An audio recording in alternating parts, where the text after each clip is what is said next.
What is going on, everybody? It's your boy PTK Blam back in the building with another episode of the Shop Podcast. How are you beautiful people doing? What is up, chat? How you guys doing today, man? We're back. It feels good. It's been a long week.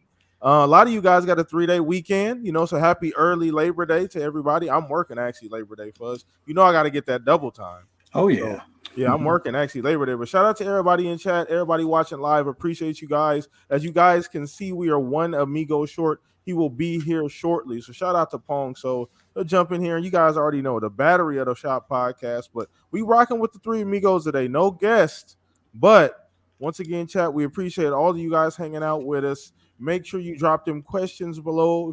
If you're new here, subscribe, like. Thank you guys so much, man. Kick your feet up, have fun. This is what we do every weekend here at the Shop Podcast. If you want to be a part of that, once again, hit the like button and subscribe as well. But man, enough of me, Mr. Fuzzy Belvedere. How you been doing this week, brother? I've been doing good. Having some weird things happening. One of my son's Xbox accounts got hacked, but I think it's either from him browsing Reddit in a way or school Wi-Fi. Still haven't figured that part out, but was able to grab the account back. Still have Microsoft working on things to make sure there's no other, I guess compromises or anything like that. And wife is sick this week, so kind of playing mom, dad, or whatever for the household. Yeah. So, man, outside of that, only a little bit of gaming squeezed in, but so much news these past couple of weeks, and it just seems like news story after news story, even if it's just cheap packaging and UPS delivery issues, or if it's more of the COD is too powerful, we must block this type of stuff. But outside of that, just been enjoying my time, and man, so much to get into today. Can't wait to dive into it. Oh, yeah, absolutely, man. We got a whole lot to talk about this week. It's been a steady flow of news, a steady flow of like random stuff happening that we didn't expect. In the lieu of, this year, right, Fuzz? A lot of games getting moved in the lieu of all of that. We've got a ton of news, right? So that's kind of that's kind of been the I guess the other side of the argument there. So hold on, let me see. Looks like Pong. There he is. What's up, brother? Nothing much. What's going on, brothers? How you doing, chat? Pong just landed, as you guys can see here. What's up? How you been doing this weekend? I've been doing all right. Nice busy week, but yeah, it's been it's good. Got a nice long break this weekend. I took an extra day off next week, so I got a nice 4-day weekend. So I'm looking forward to that. Got a bunch of stuff done today, so I got less to do as we get into the weekend, I should say. And so yeah, no, I'm planning on being able to do some gaming. Got the kiddo going back to high school next Tuesday, so we're getting that ready. And yeah, it's been one heck of a time, man. But I'm having a good day. Gaming wise, been playing Battlefield. Been playing some Grid Legends. Nice. I checked that out because that dropped into Gamepass, not just EA Play, so you don't have to have Ultimate. It is in Gamepass for people who are wondering. And I'm liking the story mode so far in Grid Legends, so that's been cool. And then still rocking on some Soul Hackers 2 as well. So I've definitely had a little bit of time. It was less than normal this week, but I've had a little bit of time. So yeah. Awesome. Always glad to have you here. The battery of the Shop Podcast. I told you, chat, Pong never fails us. So shout out to you, Shane, Cheese Nose, Stanley, man. Everybody hanging out in the chat. Once again, hit the like button if you're new here. If you're not new here, happy to see you again, man. We're going to have a great show. We got a whole lot to talk about this week, man. What do you mean? Something happened this week? Oh, man, yeah, I mean. Yeah. Like Thursday was totally dead, so I don't know what day you guys are talking about. I don't know, right? I mean, maybe we missed something, Pat. Maybe we missed something. Maybe it was just us. I don't know. But let's go ahead and get right into it. We're gonna start with this poll of the week, chat. You guys know what we do here at the Shop Podcast. Guys, if you want to be a part of the poll of the week, just go ahead and follow me on Twitter. Simple as that. All of the information down in the description. Pretty easy. Every single Monday, I put the poll up. We have fun with that, and we come here and kind of break the poll down and the results here on Saturday, man. So this week's poll of the week was another fun one. Let me go ahead and get it pulled up here. So it said, is it time for the Xbox dashboard to get a new UI and refresh? This has been a very, very interesting question. We've asked this question a couple of times off and on. It's been a little while since we talked about this actually here at the Shop Podcast, so I'm glad I actually put this up as a poll of the week. So we had 74% say yes, and then 26% say no. So obviously, a majority of the people that voted on the poll of the week decided that it is time for the Xbox dashboard to get a refresh, to get an update of some sort. So let us know where you guys are on that chat. Shout out to OCD. Shout out to Surprise Attack. Everybody hanging out with us, man. But we're going to start with you, Fuzz, on this one. Mm-hmm. So we've talked about this. We obviously know there's some pretty obvious things. We've talked about the DVR at great lengths here for years, right? That's the obvious one. But as an overall, dashboard, and once again, chat, let us know how you guys feel about this as well. Do you think it's time? For me, I voted no, and it's only because I'm happy with the way everything is set up for the most part. Like, I guess it's more of that I'm a creature of habit type of deal. So navigating through stuff, I already know how to use like the left and right trigger to quick scroll through things, left and right bumpers for some of this stuff. But yeah, I'm kind of happy with it. I guess it's mainly because I'm used to it. Like I guess the biggest thing for me would be for that whole DVR fix more so than reworking the UI. I mean, I get it. A lot of it's carryover from the Xbox One and Xbox One X generation and whatnot, but it hasn't failed me yet, so I'm good with it staying as is. But the DVR fix that needs to happen yesterday. And then the only other thing would be the whole HDR deal where the dashboard isn't in HDR, but the games are, and it goes through that weird blink on the TV. And honestly, I don't think it does any damage to the TV, but it just seems like a weird mode switch kind of thing. So that would be about the only deal, because I think on my PlayStation it's HDR for the even if it's the quote unquote fake HDR, because it's not the same level, but it doesn't do that mode switch from the dashboard to the game. So that would be about the only things I would want to really see updated. Everything else is good by me. So I think for me, I think it's more of an aesthetic thing, right? I think you hit the nail on the head. You said a carryover. I would like to see it change aesthetically. I would like to see, because there are some great fan-made ideas out there. You can just probably type them in on Twitter and you'll see a ton of them, like fan-made ideas. There's some great ideas out there for that really make sense, and they're a little bit more modern. I like, you know what I mean? I like the look, the aesthetic a little bit more. That's kind of where I'm at. You know what I mean? Like the functionality, you're right. They have gotten it to a point to where everybody's used to it. I mean, maybe aesthetically, and I think it's funny because I think we will get a UI update at some point. And I wanted to ask you that before we moved over to Pong here. And once again, chat, let us know how you guys feel about this as well. When do you guys think we will get the next UI update? Fuzz, when do you think that's going to happen? Maybe next couple of years, or is that even a priority?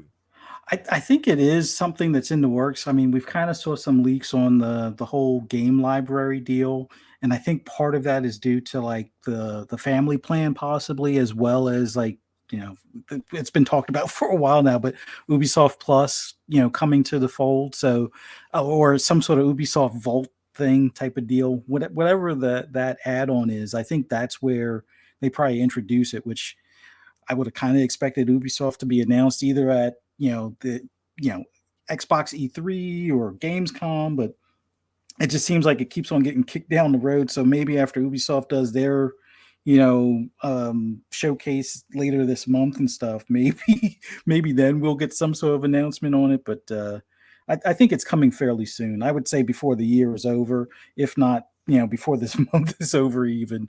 But I think it comes when Ubisoft is added to Game Pass, and maybe the family plan, so that way you have kind of like the games curated for your family with the Game Pass, and fingers crossed, maybe some of the games you already own that can be cross shared. I know that's a totally different licensing thing, but somebody can dream, I guess.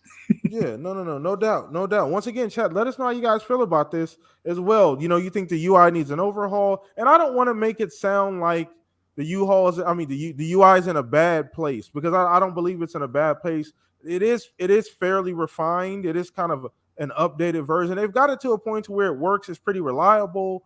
But there's obviously there's some features, but like I said, I think just aesthetically for me, I would like to see it change a little bit, maybe the way it look a bit more sleek, things like that. But Mr. Pong Soul, we gonna throw this over to you, buddy. I don't know which one you voted, yay or nay, but where you at? I'm in the same camp as Fuzz. I voted no because I think there's bigger priorities, and so I Yes. voted no. And if it's not broke, don't fix it. Now, the one thing again, Fuzzy are just mind melding here because the only thing I would say is the HDR. The HDR has to be added to the UI for all the newer TVs that have that functionality. Like Fuzzy said, I'm not necessarily suggesting that it's gonna break the TV, but it is a switchover and it's constant, right? So every time you go back and forth between games, so you are flicking that switch on the TV every time you go back to the dashboard, and then back into a game again. So with any technology, repetitive stuff like that, I never like that kind of scenario. So I would say the HDR does have to be added to the UI. But overall, I like the layout. I understand why people want it redone. I understand people would like a more modern look. I certainly would applaud if they did the UI and I could see my background, or if they put an emphasis on the background more, got rid of some of the clutter. And yes, you can customize it more. You can resize things. You can do different things to kind of give you that. But I'm one of those dudes. I don't really care about the UI as long as Yeah. it works, because I'm not in it for very long, right? So it's like, yeah, could it look better? Could it look nicer? Could it look more organized? Sure, absolutely it could. But I'm not staring at my UI for very long. So for me, it's like whatever. So outside of the HDR, I don't have a problem with it. And like I said, if it's not broke, don't fix it, because sometimes you ask for something, you get something new, and then you're like, damn, I wish we could go back. I mean, I would rather them go back to the 360 blades personally. I love the blades. That's just me. I like the blades on the 360, and I wish that they would bring something like that back again. But that's way outdated, and I know people would, scream in fury if they did that. But no, I went with no on this one, PTK. Okay. No, logically, I completely understand that point. Like you said, it's not really high, and we mentioned this pregame as we were talking about this a little bit. Fuzz. Obviously, I don't think this very high on the laundry list of things to do. Right. So, once again, it's something that we could see change. Here soon, maybe in the next couple of years, but I don't think it's a major priority. You know what I mean? So we'll see. We'll see going forward here. Now we're about to go ahead and get into the meat and potatoes of the show, chat. So shout out to everybody hanging out, OCD, Surprise, RSJ fan, everybody hanging out with us. Appreciate you guys. Kick your feet up once again. And we're going to actually throw this over to you, Pong. You're going to take us into our next topic, bro. What you got lined up for us this week, man? We'll be getting into first. Well, I didn't get to talk to you guys pregame, so I don't know what you guys got lined up here. Man, well, let's I guess let's continue the streak, huh? Let's just I'll be the one who does the bad news bears. Let's I'll be the one with the spicy stuff here. So let's get into the CMA. Let's get into the CMA response. It's been a big topic. I'm sure plenty of people have heard plenty of opinions this week, but probably haven't had a chance to hear all of ours, depending on how many shows they listen to. So, for anybody who doesn't know, Microsoft is acquiring Activision Blizzard, or attempting to. Newsflash. And it is being reviewed around the world with different regulatory bodies. And we don't hear much out of the FTC. It's pretty much behind the scenes. We had some senators early on doing some grandstanding, but the FTC themselves haven't said a whole lot. We got some crazy quotes from Sony and others out of the Brazilian side of things, because they make their stuff public. But they're a smaller one that really, doesn't hold a whole lot of water. But it was interesting to get that. But we still have the CMA, which is the Competition and Markets Authority. And that is the UK version of the FTC. Now, it does differ because their laws are different over there. And then we also still have the EU in play. Well, I never expected, and I don't know how many people did expect, to have public statements from the CMA. Normally, a lot of this stuff, again, is behind the scenes. Yeah. We don't get to hear about it. Well, they came out on Twitter, no less. And by the way they tweeted this out, they've got some kind of Gen Z person running their social media account because they even included emojis in the scathing response. This is a $70 billion industry changing acquisition, and you're going to tweet out a response with emojis. All right, CMA. Sounds great. So the CMA on Thursday, they tweeted out Microsoft and Activision Blizzard now have 5. Wait, let me start at the beginning here. Hopefully, I got the opening one. Let me go back to the beginning. There we go. We have been investigating Microsoft's anticipated $69 billion purchase of ATVIAB, of course, Activision Blizzard, and have discovered that the deal could substantially lessen competition in controller emoji, gaming consoles, button emoji, I think that's what that thing is, multi-game subscription services. Oh, nice fluffy cloud emoji, cloud gaming services. Oh my God, could you be any more unprofessional? Anyways, they go on to say Microsoft is one of the biggest players in the gaming industry. Together with Sony and Nintendo, they've led the games consoles market for the past 20 years with limited competition from new rivals. Activision Blizzard develops and publishes some of the world's best-selling and most recognizable game franchises, including Call of Duty and World of Warcraft. And they put a nice little wizard emoji after Warcraft. Oh my gosh. Wow. And then we get a nice stop or no, the red circle with the slash through it emoji starting off their next post. We're concerned that if this deal goes ahead, it could harm rivals, including recent and future entrants into the gaming industry by refusing or hindering access to Activision Blizzard games. Microsoft and Activision Blizzard now have 5 days to make proposals to address our concerns. If any proposals made are not sufficient, we'll explore this deal in more depth to reach a decision that works for UK gamers and businesses. Find out more here. And then they go on to post, obviously, a link to all the documents, which are quite lengthy. We won't get into those. I think everybody's got the basics at this point, and if you don't, you can feel free to go look them up and read through them all you want, or go watch Hogue Law's video on this. He did a live stream for about 2 hours breaking down everything.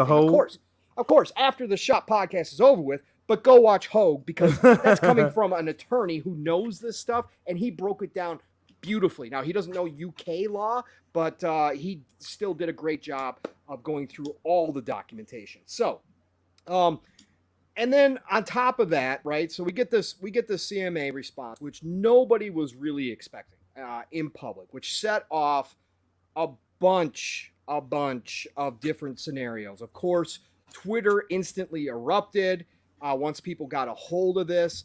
And then Phil himself put out a tweet. They were ready for this, right? They were ready. They knew this was coming. Because Phil was on top of it. Phil put out a tweet. Immediately. Immediately. Again, they knew this. This is all part of the process, folks. That's why this isn't that. It's a big deal because it's so open in our eyes, but at the same time, this is all just part of the process. But Phil went on to say, we're on a journey to put the fantastic creations of developers into the hands of players around the world, no matter where they play. And then he posted a link to a post from him directly, obviously probably written by PR and attorneys, but it was definitely underneath his name. And I don't know if we want to read all this. It's lengthy, but there is some important stuff in here. Okay, I'm going to read through this. Bear with me, guys. Game developers around the world are creating innovative and groundbreaking games. We think that we can do more to bring those experiences to billions of players everywhere. Our announcement in January that we intend to acquire Activision Blizzard was an important milestone in our journey to do so. Since then, regulators, game developers, and players have been asking what the acquisition means for the industry and, most importantly, for players. While we love consoles, we recognize that they are not the only way that people play games. Today, the largest and fastest growing segment of gaming is mobile platforms. To reach the billions of players where they are and no matter what device they play on, we need to embrace choice. Giving players choice in how they play their games makes gaming more accessible and leads to larger, more vibrant communities of players. Choice is equally important to developers. Developers benefit from having a diversity of distribution and business models for their games.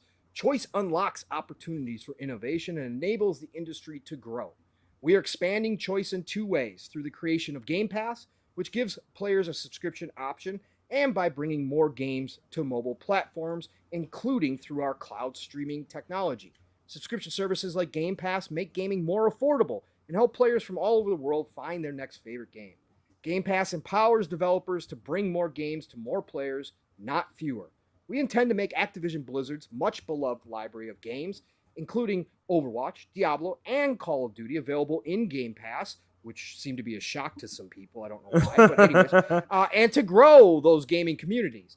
By delivering even more value to players, we hope to continue growing Game Pass, extending its appeal to mobile phones and any connected device. Bringing more games to mobile platforms, however, requires new capabilities. The expertise that the teams at Activision Blizzard bring in developing games for mobile platforms will help us understand how to create games that engage players around the world.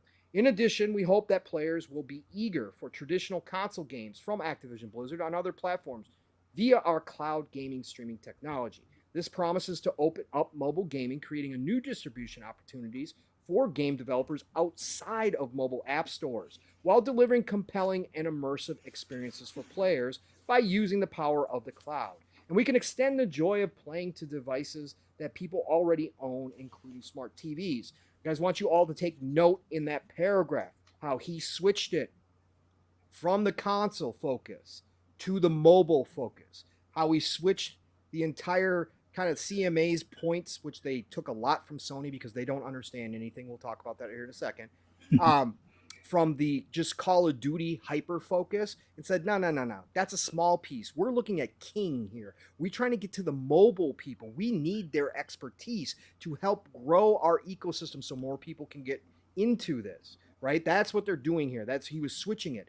And he called out the other companies, Apple and Google, who he knows, and Xbox and Microsoft know are under the microscope themselves because of their walled off stores, their app stores. He called that out in that paragraph as well. Very smart play. Shade thrown that way, saying, no, we're the good guys here. We're trying to do things outside of these closed stores, right? So that was important out of that paragraph there. Yeah. In doing so, we will pursue a principled path. I love this. Hogue had to laugh at this too. In doing so, we will pursue a principled path. Okay, whatever that means. But thanks. It sounds nice, Phil. We've heard that this deal may take franchises like Call of Duty away from the places where people currently play them. That's why, as we've said before, we are committed to making the same version of Call of Duty available on PlayStation on the same day the game launches elsewhere. We will continue to enable people to play with each other across platforms and across devices. We know players benefit from this approach because we've done it with Minecraft, and which continues to be available on multiple platforms and has expanded to even more since Mojang joined Microsoft in 2014. As we extend our gaming storefront across new devices and platforms, we will make sure that we do so in a manner that protects the ability of developers to choose how to distribute their games. We will continue to engage with regulators with a spirit of transparency and openness as they review this acquisition. We respect and welcome the hard questions that are being asked. The gaming industry today is robust and dynamic. Industry leaders, including Tencent and Sony, notice the shade, my friends. This is aggressive for business speak right here. He's calling out people, including Tencent and Sony, continue to expand their deep, extensive libraries of games as well as other entertainment brands and franchises, which are enjoyed by players everywhere. We believe that a thorough review will show the combination of Microsoft and Activision Blizzard will benefit the industry and players. For all the players and game developers out there, you remain at the center of everything we do, and we will continue to listen to your feedback and do everything we can to nurture this industry we all love. Signed, Daddy Phil. Okay. So here's the deal. The big deal that came out of this was the CMA used a lot of the same language that Sony did. Some of the paragraphs could have been taken directly from the Brazilian responses, which we got to see. That got a lot of people up in arms, clamoring, hey, the CMA is just a bunch of Sony ponies. They are, Sony's paying them off, all this kind of stuff. Look, let me bring it down a little bit. They're doing that because they don't understand the industry. They only can go by what they've been told so far. We talked about it when we talked about the Brazil situation. Sony was not just telling the Brazilian court this, they were sending those responses or those types of responses to everybody. Anybody who would listen, Sony was going to be sending those types of responses to. So the CMA has got that portion. This is phase 1, folks. I thought they were already in phase 2, much like the FTC. I thought they had moved to phase 2 already. We're just getting through the initial, right? So shout out to Luke Steele, great member of this community on multiple panels. He actually lives over in the UK. His job actually has him dealing with the CMA directly. So he's been in some chats, and he was on Boxenberger's show on Thursday as well to provide some insights. So listening to him and Hogue, it's given a much better, clear picture of this. So the CMA's phase 1 has a very low threshold, right, when they start an investigation. That's just like the initial. And of course, a $70 billion deal, the biggest one in the industry ever history, the biggest one in Microsoft's history overall, of course it's going to be looked at. None of us thought this was going to just fly through regulation, right? That we knew they were going to take a look at this. Yeah, so this the initial date was here, June 23 anyway, right? Yes. So this initial one that's normal, right? They're going to say, hey, we need to take a better look at this. And the CMA is hyper-focused on Call of Duty because it's the easiest thing to grab onto, right? That's why you hear all this Call of Duty talk. Now, in addition to this statement, and I'm sorry, folks, but this situation got quite large real quick. Because in addition to this statement here, Phil Spencer also confirmed to The Verge in an interview that he actually not only had a phone call with Jim Ryan, but he also sent a letter of intent. That's what I'm calling it, because he can't sign contracts for Activision Blizzard yet. Okay, some people were running with contract extension already. This is border. Obviously, his attorney, all the attorneys at Microsoft approved this, but I got to say, this has got to be right up to that line, because when you're in acquisition stage and it's not approved, you guys have to do business separately. You can't do business on behalf of Activision Blizzard until they're yours. But Phil sent a letter of intent to Jim Ryan outlining the fact that not only is he going to continue with the current contract, but he told Jim that they would extend that contract out several years. Several years. Specific, yeah. And people will try to run with this. What does that mean? Look, that doesn't matter. The fact that Phil did that in writing shows you how serious they are. Call of Duty is a platform much like Minecraft to Microsoft and Xbox. They're not pulling it. Okay, they're not going to pull it. So that's already a win in their favor because the CMA's obviously hyper-focused on it. But this is just phase 1. Phase 2, when it begins, because they're going to go through this 5-day waiting period, obviously, Microsoft's not going to give up the whole entire boat without conversation. So they're not just going to sign a bunch of concessions and after 5 days, the CMA is going to be like, nope, we're happy with everything, move on. They're not going to do that. This is going to go phase 2. Phase 2 lasts for 24 weeks, according to Luke Steele. Okay, so that's 6 months. My feeling of the date of the closing this year has now gone away. I'm on the free chain, right? Obviously, like I said, I had assumed they were already. I mean, it's better to at least have some perspective now, right? Yeah. Yes, and that's why all this is important. I know it's a lot of information, folks, but there's even more in here that we're not even going to get into. But it's crazy, like how much we're seeing right now. So once phase 2 starts, that's when Microsoft and Xbox start educating these people.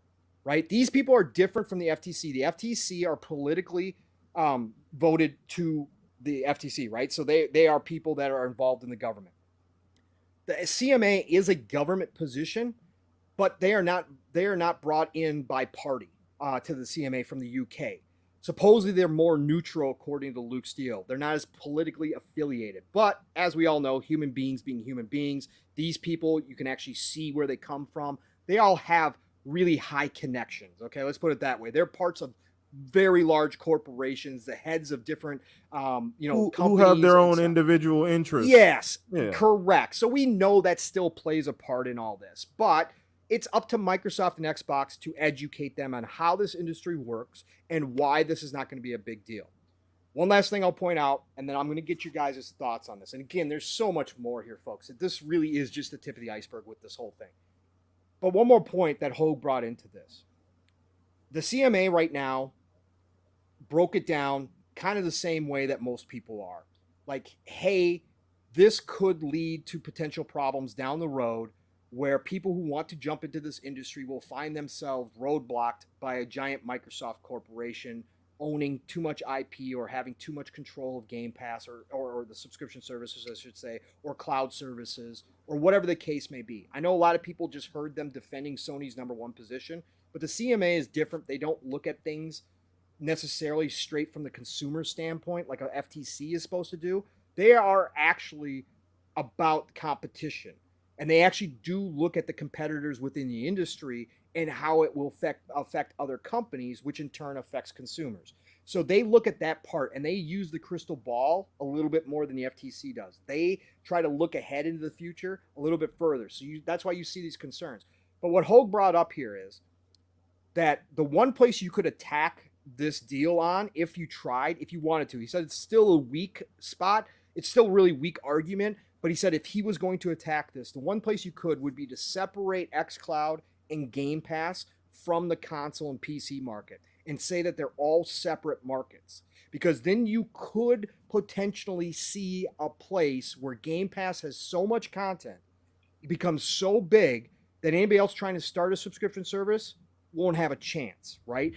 So he says that's the one spot they try to attack it. But the interesting point he made was that in the Brazilian courts, one of the questions and answers that Sony gave to the Brazilian court's questions, that people overlooked because they were so hyper focused on all the other stuff that was said, was the Brazilian court asked Sony directly, is xCloud and Game Pass is it a part of the entire video games industry, or is it separate, right? Are those separate types of ecosystems? And Sony said, no, it's all the same. It's all one big. So they've already defeated that argument themselves, which I think is vital into this, because if any of these regulatory bodies try to go down that road, they've got Sony themselves saying, no, it's all a part of one big pie. Yeah. And that's because they don't want that to come to bite them. If they get their subscription service up and running, they find some success. They don't want somebody else suing them and using that to attack them, right? So they kind of shut all that down. So knowing what we all know now and kind of running through this, and I don't know how much you listened to this week, PTK. I don't know if you got to watch Hogue's live or not.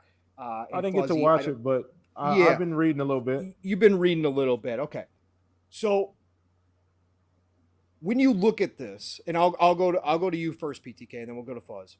PTK, when you first saw this and you started looking at the details, right? And you probably thought a lot of the same stuff that most people did, including myself, when you first look at it on face value. Hey, this sounds like they're defending Sony's number one spot, right? What's going on here? What is this? But as you've learned a little bit more, do you believe there's any real possibility that this is going to be anything more than just posturing, that this is anything more than a stumbling block at this point, a kind of slowdown to the deal getting done? Or do you think the CMA and what you kind of know, and again, it's going to be surface level, we all get that. But just from what you know, do you think there's a possibility that we do have a problem here, PTK, and that they're going to attack this maybe even a little bit more so than the FTC seemingly has so far? What do you think, PTK? What's your initial thoughts on this? Well, I think there's a snowball's chance in hell that this deal slows down at all. I mean, like you said, I ultimately think that, I don't know if I tweeted this out. I damn sure said it to someone. Maybe it was you in the DMs or Fuzz in the DMs, but I don't even think Xbox would have approached this deal or even attempted the deal had they had a shred of doubt that it would go through. You don't even entertain this type of deal if you think there's gonna be any type of like actual stumbling block, like something that can actually happen. You don't make this investment. On top of, let's not forget here, Pong, we talked about this the other week. They have that $3 billion clause in there for a reason. Correct. Yep. So that back out clause, they're still gonna, that huge fine if they decide to back out the deal. So they're extremely serious about this deal. They got to build them for the lawyers, Pong. We know how this goes. Oh, yeah. Phil had his button on it. Phil had the tweet like scheduled. He had that tweet scheduled. He had a thing on a schedule with a hot button. He just hit one button, that tweet flew out because it was right on time. So I ultimately think that it's not going to be really any big of an issue. I mean, why would it be? And on top of the thing, what threw me off was that I didn't even realize that Phil had already gone to Sony and said, hey, you know what? Not only are we going to continue to put Call of Duty there day and date, we're going to extend whatever deal they may have had, or I don't know if it was marketing. I doubt it's going to be marketing. It's probably just going to be the availability of the game. Like, we're going to make sure, this is going to be in your system for the next 10 years. Who knows? I don't know what the deal was, but for several more years, I believe several is what he used, right, Pong? Yes. The word in particular? Okay. Yes. So, and once again, what are you complaining about? Like, I mean, you got exactly what you wanted, Sony. You got exactly what you wanted. Now, the marketing thing, we don't know if that's going to continue. Now, I don't even know how long their current deal is. Anybody, you could maybe chat, you guys know. Next 2 years, I think, is the next 2 years? Till 2024 or something. Okay. So Sony has the marketing rights for the next couple years, but once again, it doesn't really matter when those games are going to be on Game Pass day and date. That marketing deal does not matter at all when those games are going to be coming on Game Pass day and date. So at the end of the day, it's the deal is going to get done. Actually, I actually like the idea if it does meet that timetable, right? June E3, around E3 time. That's a huge fucking announcement. I don't know if they could squeeze it. Obviously, we don't know what part of the month or whatever it would happen in, but that's a big deal. If it gets done before pre-E3, anywhere near that, that's a big announcement, dude. Like, you can even announce that like right after E3, like, hey, deal's done, it's official. That's gonna be like a huge day. So, I'm excited about it. I don't think this slows anything down at all. Right. And I agree with you wholeheartedly, obviously, PTK, because there's nothing to stop. Again, there's very little arguments anybody can bring up against this that can't be easily shot down, right? That can't easily be disproved. And the way that Microsoft is operating right now, publicly acknowledging concessions already. Again, a lot of the CMA stuff, a lot of all these regulatory bodies, right? It's going to be the desire to get this all in writing. They want these concessions in writing from Microsoft. They're not going to just take their public word. Okay, this isn't the 1800s where a wink and a handshake gets okay. This is still Microsoft at the end of the day, right? So these regulatory bodies give them some side eye and saying, yeah, that's all great what you're saying out here, but we want to negotiate and we want this in writing, and that's what it's going to really come down to. And that's the other thing that was kind of explained through all this process, is that what's going to happen here is all these regulatory bodies, we've already heard some have approved, like Saudi Arabia and other places, but some of the bigger regulatory bodies, the CMA, the EU, and FTC, they're going to come back to Microsoft and obviously want these concessions in writing. Microsoft's job is to get all of these people, all the regulatory bodies, onto the same page, so they sign the same set of concessions. They're all in agreement that this list of concessions is good enough for us, and Microsoft can sign them and clear them all at one time. They don't want different concessions in different areas, because business-wise, that can cause a lot of issues, right? There is a way that even if the CMA didn't accept this deal, that they could still move forward, like the FTC, the EU, the UK just might not get Call of Duty, right? At the end of the day, there is ways around. It gets really messy when that happens. So that's not even on the table right now. But Microsoft is going to get into negotiations and work this all out, and figure out what needs to be signed, what needs to be said, and where the negotiation needs to be done. And the way Microsoft is moving, this is all anticipated. These is all, like you said, these are all it's seemingly scheduled. It feels like, but these things they've already anticipated. They're already ready to fully cooperate with any type of request and or type of ideas or questions that they may be asked. They've already come out and said we're ready to comply with everything that's asked of us. I mean, you even have Bobby Kotick come out and drop. He put out I don't know if you saw that as well, Pong. He put out a not a tweet but a statement. It was on Twitter as well. Somebody tweeted it out. They're ready to they're ready to go with anything that they need as well.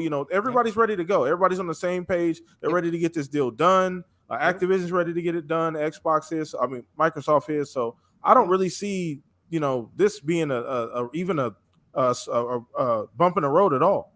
Right, exactly, and I don't think it's going to be. And Fuzzy, I know you've been able to talk about this quite a bit Mhm. this week, Mister Retirement. I can go on a million shows now. So you kind of fleshed this out as it was happening. I think you went on with Boom right away, right? And Mhm. just the initial. Now you've been able to hear some of the other talk out there. Some other things have been kind of brought to light and that kind of stuff. How has it changed from day one, Thursday, to now Saturday night after you kind of had this opportunity to kind of sit back, digest a lot of the new information that's come out, depending on where you got it from? But how Mhm. has your feelings changed about what the CMA said from Thursday to today? Where are you at with this now?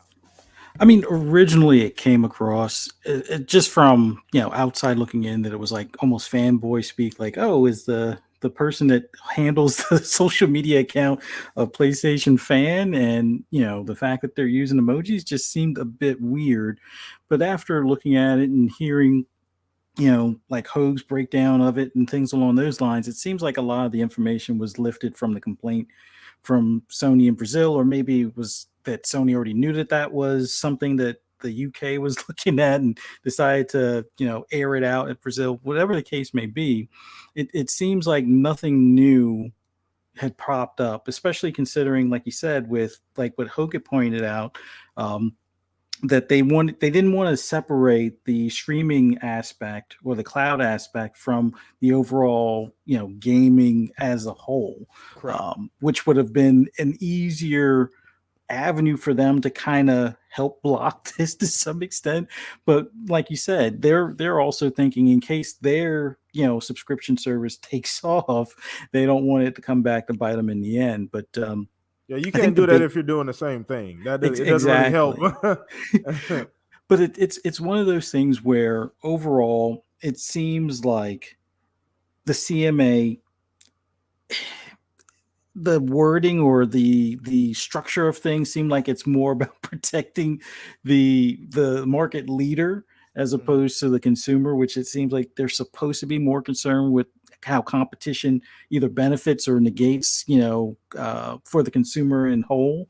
But a lot of the stuff just it doesn't come off quite that way, especially when they make mention of how much Microsoft is a leader in consoles and stuff. And it's like from a raw number standpoint, not Yeah. necessarily pocket standpoint, but Right. units sold type of thing. That's definitely not the case. But there are the three that they named as far as that are the big three in that space right now.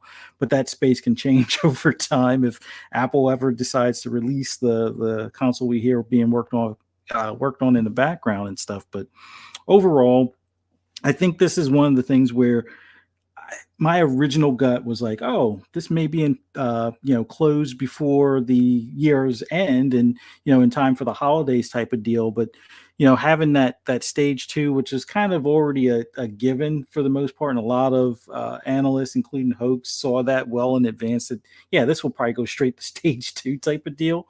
Um, I think this definitely now gets more of a bump back to like a February or later. So that's my only negative takeaway at this point is that it won't close before the end of the year. Not that that would be anything majorly different for me pocket wise or otherwise, but overall it just seems like it's a little bit of a slowdown, and in some cases it almost seems like maybe Sony is purposely trying to delay the inevitable as Oh long as yeah. possible if they can, while they get a lot of their ducks in a row with their 10 games as a service, a lot of the marketing deals they're still maybe either adjusting or finalizing some of the copy as far as the Game Pass block wording Hmm. and stuff like Yeah. that. But overall, I think this is still a go. Not much has changed in that regard. Nothing new was brought or highlighted in the argument. And basically, with Phil's post, it seems like a lot of the stuff that was already kind of known in the gaming space was basically reiterated as far as their intentions, and it finally answered some, I guess, some things that people suspect it would never happen. Like, oh well, even though they're spending 70 billion on Activision Blizzard, they'll never put those games in Game Pass. Why would they do that? And when it was clearly stated in those statements, so that at least clears up some of the stuff. I guess the only thing it doesn't really clear up is the several years thing, which unfortunately, yes, they can't put like a finite date to the public just yet until things are, finalized as far as the negotiations are concerned. Yep. Because concessions are something that they're still probably working in the background to, cross all the T's and dot all the I's type of deal. But yeah, much like with the whole exclusive deal on Tomb Raider back in the day, where it's like, well, when does it come into PlayStation? Right. People are all of a sudden surprised or confused on the definition of several and exactly what type of time frame, as opposed to just worrying about, okay, well, they already said the game is going to stay on that platform, so there's nothing really to worry about at that point. And literally, they can't say anything specifically at this current point in time. They do not own, the deal is not closed yet. So they even if they wanted to, they couldn't say it. They shoot themselves in the foot. Exactly. So it's at this point in time, it just seems like I guess the lawyers are going to be the best ones to help convince the powers that be at the CMA to kind of, see the writing in regards to what the intentions are and work or negotiate any of the concessions that may be necessary. But it already sounds like a lot of the stuff that the CMA would possibly ask for are things that they're already willing to do. So I don't think anything stops or really hinders this deal. It's just maybe a little bit of I wouldn't even say a speed bump, maybe a bit of a hiccup or slow down slightly more so than what I originally thought. Like I said, it just seems like a lot of the stuff that people or these governing bodies have asked for is already a given that they want to do it. Listen, and now it's just a matter of getting it in writing from Microsoft themselves. There's nothing they can do to keep these games off Game Pass. I'm sorry. There's absolutely, and Pong, you've said it. Fuzz, you've said it. I don't know what other language we need to say it in, people. There's nothing they can do to keep these games off of Game Pass, period. Once that ink dries, it's a wrap. Those games are going to be on Game Pass immediately. As fast as they could possibly get them on Game Pass, they will be there. So, and like you said, I know, and I kind of want to throw this to you, Pong. Fuzz, I know you were, I don't know if you were done. No, I'm done. Okay. But I wanted to throw something to you real quick, Pong. Just regarding the timetable on this. Like I know I mentioned it would be great if it did actually hit that timetable in June, because that's summertime right around E3. That could be a huge announcement. That's a big deal. It doesn't matter what month it happens in, it's a big deal. Whenever it happens and that official Xbox tweet comes out saying the deal's done, it's gonna be a big day, whatever happens. But where are you? Do you think it's gonna happen sooner than June? Or are you still right around that period of time? No, I'm sooner than June. I've got a hunch around March right now. Okay, so you're earlier. Yeah, I'm earlier. I don't think they take the full 24 weeks from whatever next week. 24 weeks, that puts it in right around end of February, somewhere in that neighborhood, right? Something like that, or a little bit less than that, January. So I think that I don't think it takes the full amount of time that they thought it would, because the EU, well, we still don't know about the EU because they haven't done anything public, so we don't know where they're at. But I said that from the beginning, that the UK and the EU were the two hottest spots, because of they look at things differently and they're tougher on big tech than even the FTC is. So that's where I thought the hotspots would be. But I think that they do get this once everybody gets all the paperwork. Right, it boggles my mind. I can't even imagine the man hours that have been put into this. Me and Mav were going back and forth with DMs the other day. I was like, can you just freaking worldwide, how many people are involved in this and how much paperwork is going? I can't even fathom it right now. So I think that once they get through all that, once they get done educating these people that really don't know anything about this industry, because you better believe that now when these things hit phase 2. And Microsoft gets to start dishing paperwork and answering even deeper questions, if you don't think they're not throwing Sony under the bus and telling these people what Sony's been doing to hinder them and why they have to, in order to be competitive, they are making moves But Sony's doing it their own way and have been doing it the way for decades. Of course they are. They're reminding them of Apple and Google and their closed ecosystems. They're talking about Tencent coming in and possibly causing problems within this industry. They are going to be educating these people nonstop, and so I think it gets pushed through. And I think March is the best feeling for me right now. I think that's a good spot for it. They wanted to go again. We wanted to go through as soon as possible for all reasons, right? But Microsoft and Xbox really are on hold right now in a lot of ways. They really are. They've got more deals they want to get done. For a fact, we would have already had a bunch of smaller announcements, I believe, at this point if it wasn't for this. So I know they want to get this thing done, and they're going to do everything possible. That's why you hear Phil out here. Even when he's throwing shade, he's still being that guy. We welcome this. We want the tough questions. We're ready for Phil. Right? Yeah, that's Phil. That's Phil. I mean, that's been his MO anyway. So I mean, you can check the receipts on that one. Exactly. So I just think that it's only a matter of time, and I think that February, March, somewhere in that neighborhood, I think this thing we get the official announcement, and then it's, oh boy, then it's, I don't even know where to begin because man, that's going to be a huge process to get that Activision Blizzard team, 10,000 plus people, absorbed and figured out. Oh my God. But it's going to be crazy, and it's going to be fun. It's going to be exciting. Because this is a big piece of Microsoft's goals right here with Activision Blizzard. This is going to set up things. Again, we talked about this. It's not the short term. Again, Call of Duty, of course, is a piece, but in reality, it's much, much bigger than just Call of Duty. This sets them up for what they have planned 10, 15, 20 years down the road. So when they get this piece in place, it's all guns blazing from here on out. So, but that's why I'm thinking PTK. But yeah, this, again, we just tip of the iceberg here. There's so much more in here that you could dive into, but obviously we don't want to do that because our show is shorter. Living split screen 2.0. Yeah, exactly. Shout out to Steel Rain. Shout out to Steel. But that's all I got to say on it. Thank you, brothers, for coming in with your opinions and your takes on it. It was a big part of this week. Thursday was crazy. And shout out to Other Zinc. Other Zinc, you have reached your quota of hot takes for the next 2 months, brother. I've seen about 5 or 6 of them in there. Yeah, if you are busy on Saturday night from here on out, you got to lurk. Don't worry, man. My Saturdays are made for the next 2 months. Thank you. I appreciate you. You got a surplus of hot takes. Yes, I do. Yes. Storing them things up for the wintertime, huh? Yeah, right? Awesome. Shout out to Zink always hanging out in here. Appreciate you, brother. Absolutely.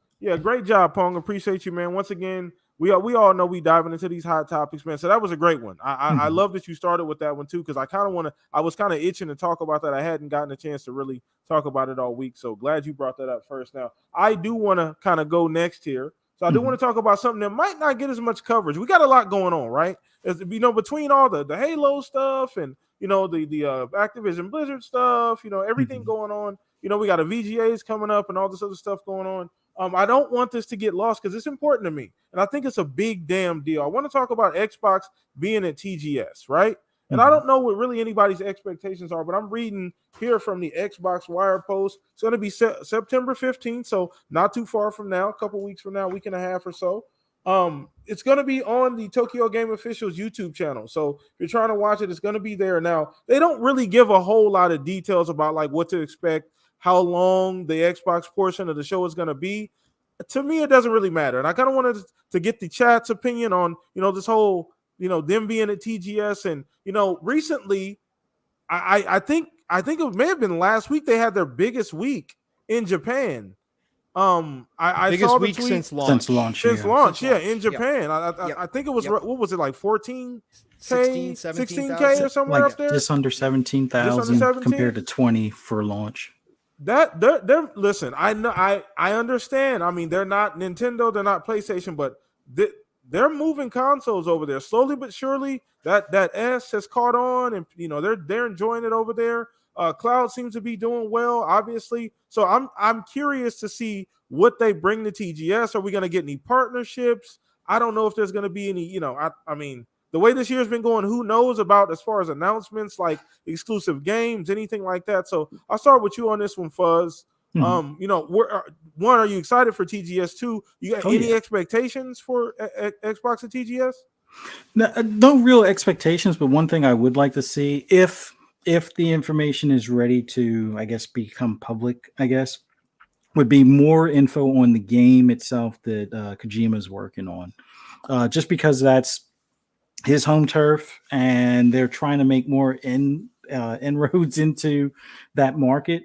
If they want to at least go into more detail or do an unveiling of the game that he's working on with Xbox, if that's that one that was kind of leaked before, at least go ahead and either confirm that or at least give the details about the game that hopefully will be ready to play in the next year or so or 2 years or so.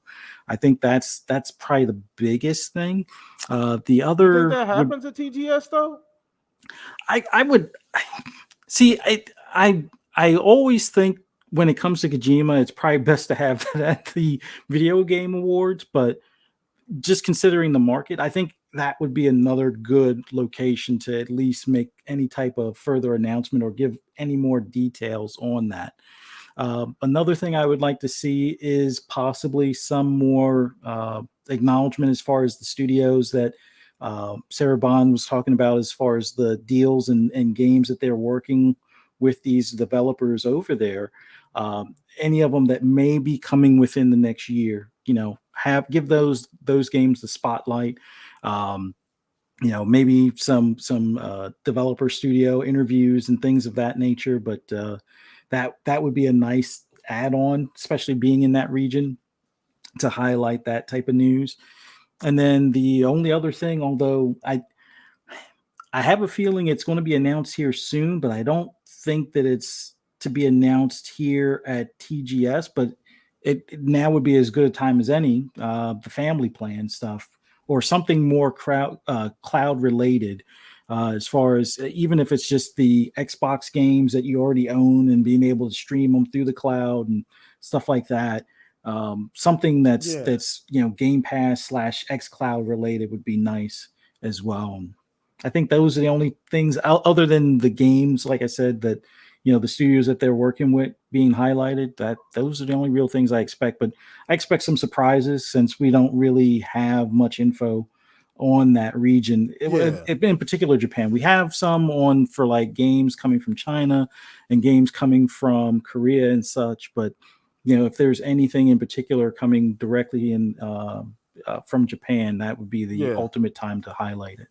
I'd like to see some partnerships come out of there, maybe a partnership announced or something along those lines. But you're right. There's some things that could happen. I mean, I love the growth. I mean, people aren't really paying attention to that, but that S is caught on. It's doing very well over there within context. I don't want to get crazy here, but within context, as opposed to what they did previous generation, which is pretty much nothing. Yes. They're doing like exponentially better than they were doing previously. Yeah, within the first 2 years, they've already surpassed the sales of the Xbox One for the entire life of the Xbox One. So they're already ahead of themselves compared to last gen. They're right now. It's just a matter of how close they can get to 360 generation numbers if they can. Yeah, and I honestly think the way things are going with them getting Activision, other things happen, and I think that they'll do great. I think that it's just a matter of time before they take off over there. I think things are only going to get better. So I would like to see as well some information maybe out of some of their Japanese studios as well, or the one in particular that they got in the Bethesda deal. That Tango. Would be something. Tango, that would be great too. See what they're working on is great. But let's go ahead and throw this over to you, Pong. Get your opinion. Once again, same question as Fuzz here. Just what do you think of Xbox being at TGS? Kind of what are your expectations? Doesn't matter high or low. You think we're gonna get anything interesting out of TGS? I think there's always the potential. Again, are we going to get some freaking huge new IPs or something? No, I don't think we're going to see that. But I think there's a lot of potential here, especially on the partner side and the indie side. Sarah Bond said that I believe that they were working with what was it 100 or 1,000? I can't remember. Whatever. I think it was over 100 indie developers in Japan, and they had done a ton of work over there in that area. On top of finding some partnerships as well, and I think that we could see some of those partnerships come to fruition here with maybe some new games. But I think you said indie though, more so indie, more smaller. I'm excited for that. I love that for sure. But I don't know if it's going to be like Xbox exclusive, right? I don't know if that's the road, but what I do think we're going to see, PTK, going forward, and just kind of, piggybacking off of the console success you were just talking about, that they're now finding, TGS is no longer going to be a ton of announcements that are just Switch, PlayStation, PlayStation, Switch, PC, Switch, PlayStation. It's not going to be like that. Now you're going to see PlayStation, Xbox, Switch, PlayStation, Xbox. You're going to see more games coming to the Xbox out of TGS than you used to, right? Going all the way back to the 360 days. I think TGS now, we can look forward to it as they make these announcements to see less and less games skipping Xbox, right? Yeah. And I think that's going to be the big thing that we notice this year, that when they make those announcements or play those trailers, that Xbox is now included on that final screen where they show off the platforms, right? That's what's going to be really cool about this. And I think that's going to be the big thing that comes out of this. Like, hey, they are there. And I talked about this a little bit. I think it was on Live Split Screen this morning. I can't remember. About the console sales. Now, again, compared to PlayStation and Switch. Yeah. Again, whatever. Again, there's nobody here that's like going, oh, they're going to be number one in Japan. No, okay, look, that's not going to happen. But what I did say is if they can match their console sales from the 360 era, if they can do that this generation, on top of all the people that are going to be accessing their ecosystem through the cloud and Gamepass on mobile, all of that stuff on TVs now, that will be a giant W for Phil and his team. And I think what we're seeing with these console sales, a lot of this is still dependent upon, how many they put over there. But every time they put over a big shipment over there, and I put it in quotations, big for Xbox, right. shipment over there, right? It sells out, or the sales numbers jump. That's momentum. It's not just like 1 week here and there now. It's like, hey, whatever they put over there, they're getting back. People are buying them off the shelves. Like, they're gone, which is that momentum that Xbox One ever saw. Not even close. But that's what we saw on the 360 side when they got those exclusive RPGs, when we saw the Blue Dragons and the Lost Odysseys and that kind of stuff, and the 99 Nights, for anybody who remembers that as well. Oh, yeah. When they got those Japanese titles on 360, we saw a consistent. It was never like, hey, they're going to beat out, Sony, they're going to beat out Nintendo. That was never the deal, but we saw consistent sales. You're now seeing that with these series consoles, and I think it's a twofold effect. These people love what the consoles are doing. They see what Xbox is doing. You can tell in their marketing for TGS that they've got people over there now that understand what those people, the culture and how those people are thinking. You could just tell by the marketing that we saw for TGS from Xbox that it's different. Didn't they open up a? Yes. They open up a. Yes. I know they got a Twitter now, team. specifically a team now. Yes, they got a team over in Japan. Yeah. Yes, and they're supposedly working on a project too. But you can see that difference happening now. But you're also seeing that just the people love all that. But on the same time, they are recognizing the value that, hey, when I get into Xbox, if I buy a Series S and I buy the Xbox and I get into Game Pass, I can play that anywhere. We know how mobile that whole country is. Mobile, that's why the Switch is so gigantic over there. Mobile games are gigantic over there. They now understand and are starting to learn that you can now play your Xbox on your cell phone, and they have the perfect infrastructure for that stuff. So they get the best quality out of that. And now that Xbox is actually putting effort into localization and moving teams over there and getting people out and about within Japan, pushing Xbox, kind of like they did in the 360 era, but that was kind of a forced push where they sent people over there. Now they have people established there. You can see the difference it's having. And I think this consistency we're seeing in the series console sales are going to continue throughout this generation, and they're actually going to ramp up even more. I don't think we've seen the peak from Xbox yet. I don't think we'll see the peak until about, maybe another 2-3 years. But when that happens, I think they actually surpass the 360 sales. And like I said, with how other people are going to be, getting into their ecosystem over there through the cloud, through mobile, through TV apps by the end of this generation, if they match those console sales and on top of you got all those other people accessing elsewhere, you're talking about a big movement type situation from the people over in Japan to Xbox, which most people would never have bet on this generation ever. Nobody would put that bet down That that they would would move be anywhere an near even it. bigger surprise than Game Pass was. Right. Like in of itself, like because that's one thing. I mean, you couldn't even last generation. There, I mean, I wouldn't even consider Xbox. Like they might as well not have been in Japan at all. We Right. were debating on this show, should Xbox just forego Japan altogether? Like just leave it alone. You know, we had a real debate about that. Fuzz, you remember? Yeah. Oh yeah. Chad, you remember? We had a real debate about that. So to see them doing this over there makes me super excited about TGS now. The one thing that gets me excited, and I love the fact that you brought this up, Pong, was the visibility. Yes. You're clearly seeing them making moves. I see so many posts from Japan. So there's a couple people that actually I follow on Twitter. I do a really good job of like highlighting Xbox over in Japan. You know, they'll tweet out every time somebody buys one, or you know, if somebody's running an advertisement for one, they'll always make sure we're aware of it. So shout out to you guys. I don't have specific names, but they do a great job of that. But the visibility, Pong, is crazy. It's way different. The energy is way different this time around. That was non-existent last generation. No, and you see stores putting up displays of Xboxes now, right over there, which never happened last generation, or they had one little tiny corner somewhere, right? Now you see big displays of Xbox right next to PlayStation, right next to Nintendo. You see green appearing in these stores, and then you've got games like Wolong coming. You've got games like Lies of P, which could be a huge hit over there, as was Bloodborne. You see these types of things happening. And again, they don't even have to be exclusive. The fact that they're coming to Game Pass, the Japanese market is going to start understanding what Game Pass means, right? That this is a value, and again, they're no different than the rest of the world. They're getting hit with inflation. They're watching their budgets too over there. So it's no different than anywhere else. When they start looking at the value that Xbox presents, they start seeing this real concerted effort from Xbox to ingrain themselves within that culture as much as possible from an outside company. Again, we know the resistance is real.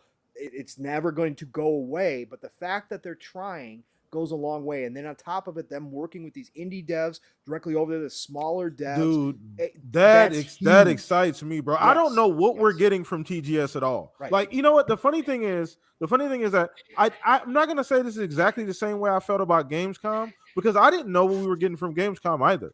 Like I didn't really have very many expectations. I believe we talked about it pre-Gamescom.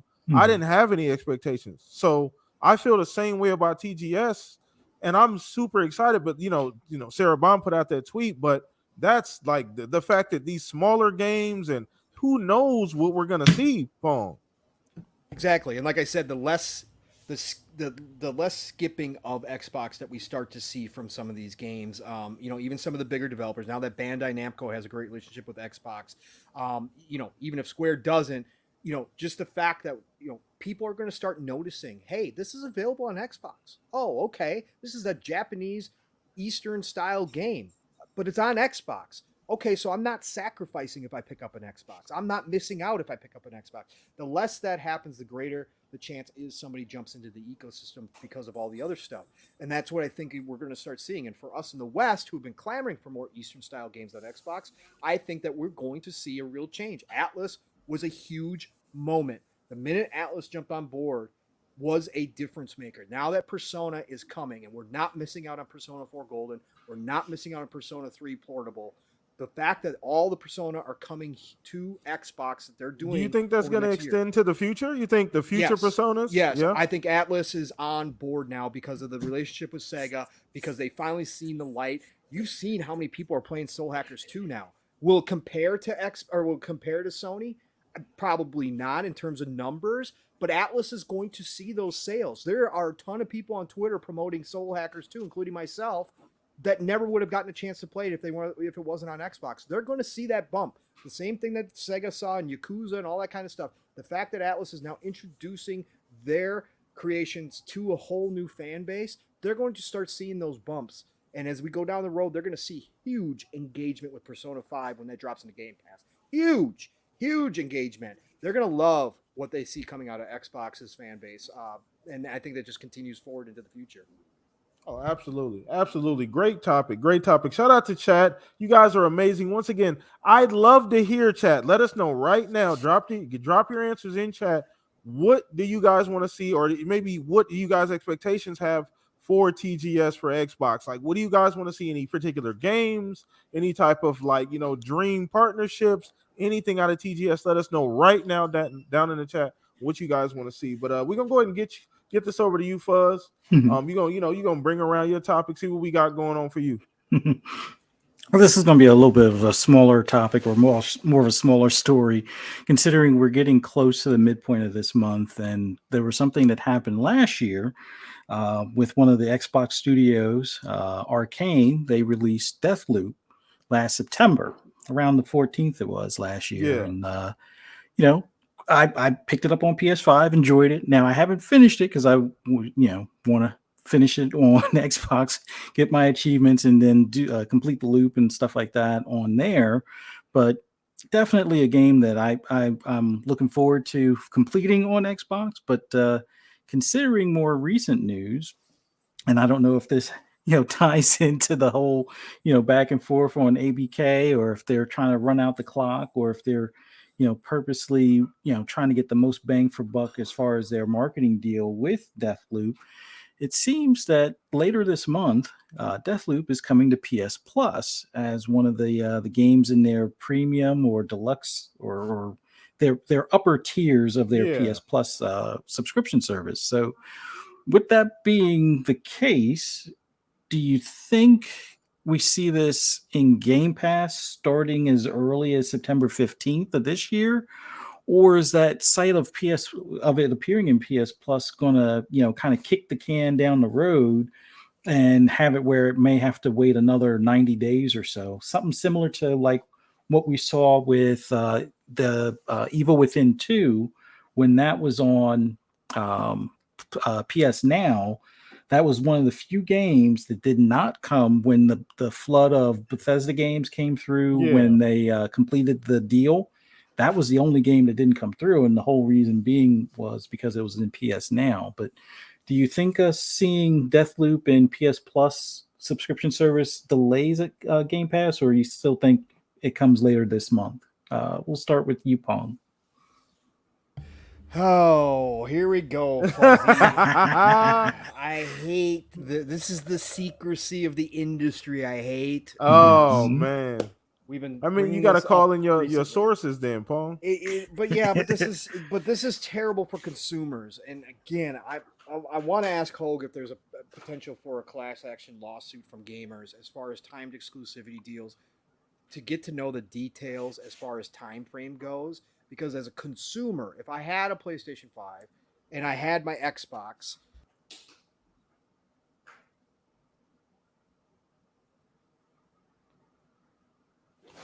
Wait, did his mic drop? I think he muted himself. Pong, you think you muted yourself? Maybe something happened in the background. But I guess are you guys still there? Are you still there? Yes. Yeah, we're here. Can you hear me? Okay, good. Yeah. Okay, my mic is doing whatever.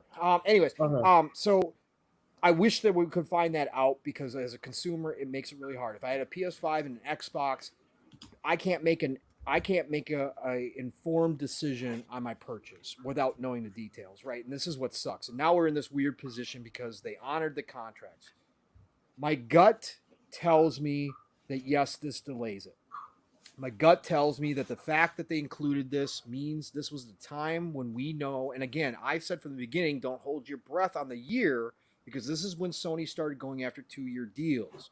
Mm-hmm. We know they tried to lock down Starfield for 2 years.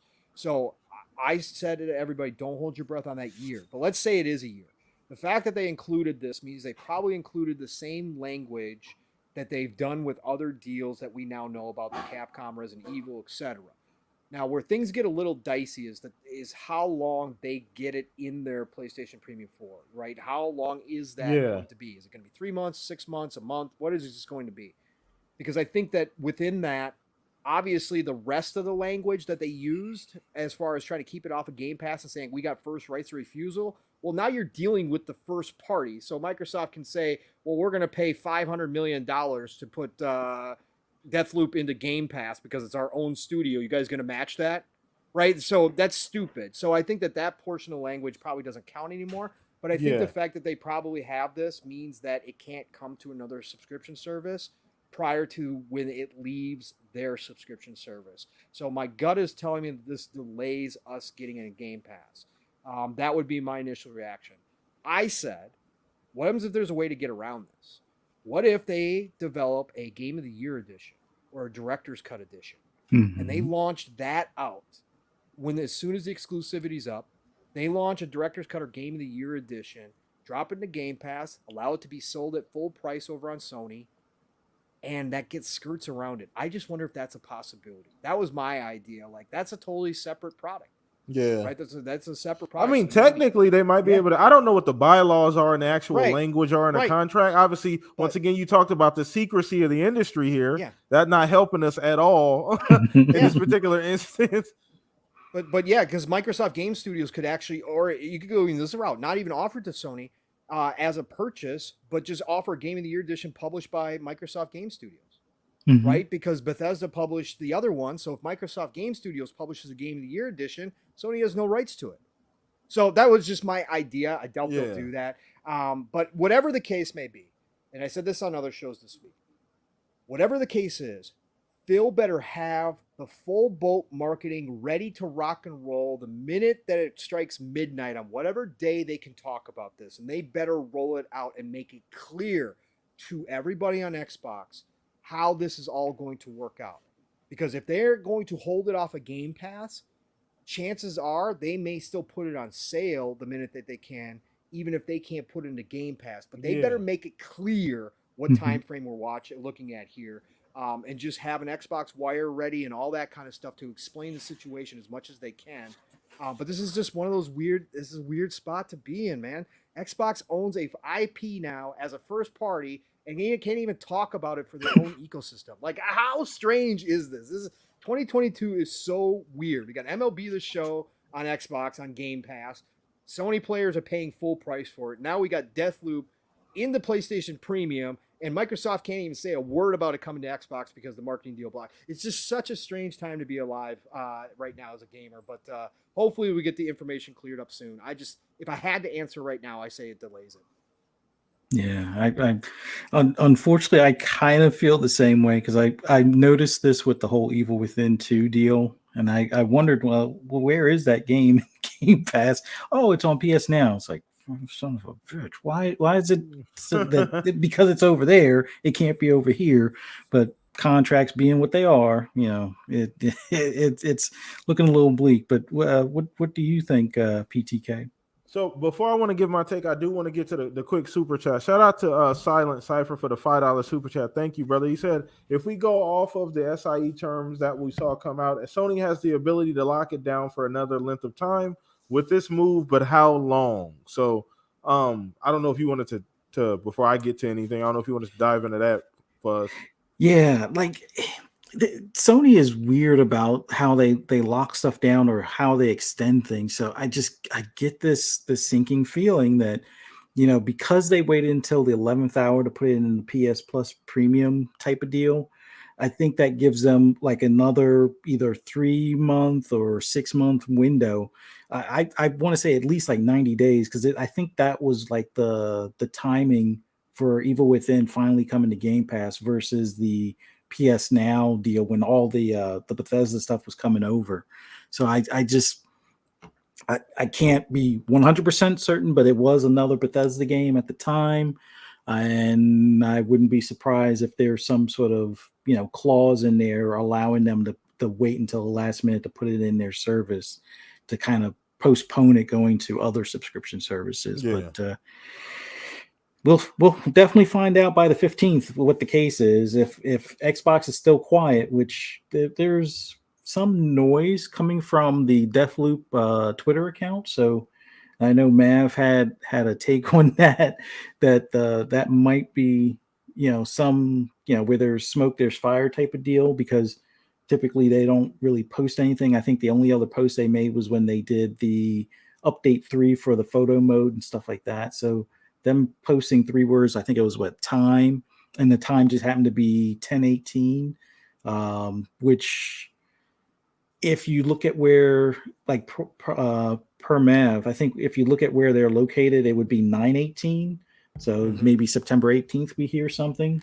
And then the second post was Visionaries, and then the third post was Deathloop. So we'll see. I figure if that's a sign, maybe 9/18 is something where we'll get some info, or maybe it's a little ahead of its schedule. But what do you think, PTK? I mean, I definitely think that there's something at play here. The fact that they waited up until this point to make it known that this game was going into that particular service, that was absolutely intentional. Like, I feel like that was absolutely intentional. So I do think that there's a great chance that this move does keep it off of game or out of Game Pass. Unfortunately, I know there was a lot of people looking forward to being able to finally play the game if you didn't play it on PC and or PS5 when it did come out. So, but ultimately the game will get to Xbox at some point. Now, 3-6 months, we have no idea how long specifically. I'm thinking, I'd probably say 6 months, knowing Sony. I'd figure they. I mean, this is now. Honestly, they've been handing out these deals before they even decided to create their own service. This is the type of business Sony's been doing. So this is what this is right up their alley. So this is prior to them even having their own or starting their own Game Pass like service. So they were already trying to lock down content. Obviously, that's been one of Sony's tactics throughout the last 2 generations. So, but I do think this does slow things down quite a bit, unfortunately. But who knows? I mean, you did say they put out that tweet. Maybe Mav is right. Maybe there is some smoke, there. Maybe something's actually happening. Maybe we will get a tweet out of left field like, hey, it's still coming to Xbox. And that would be great. That would be awesome. Maybe Phil had him throw him a bone when he went over there to negotiate the COD deal. Like, hey, look, y'all can loosen up that goddamn that loop deal. I'll let you get caught a few years, but throw us a bone here. Like, come on now. You can loosen up that death loop deal. We can trade off on that thing. I don't know if that would actually happen, honestly, but it'd be kind of funny. But yeah, ultimately, I think it does slow things down just a little bit. One thing I want to kind of wrap this up with a bow type of deal. When it comes to Sony, if anything has been evident over these past few years, they seem to position themselves at the most unfriendly ways, at least behind closed doors. In the public's eye, they're probably still darlings in many people's eyes, but for those that may not pay attention or know, it seems like they intentionally make it so they put the screws to whoever they can whenever they can, and if not, if left unchecked, they'll take the whole mile or whatever you want to call it. But fingers crossed. Hopefully we hear something soon. If I was a betting man, I would say you might see something in the Microsoft store for PC Game Pass, or just Microsoft for PC first, which I thought was weird that they didn't have it available on PC through the Microsoft store. I think you could only get it through Epic at the time.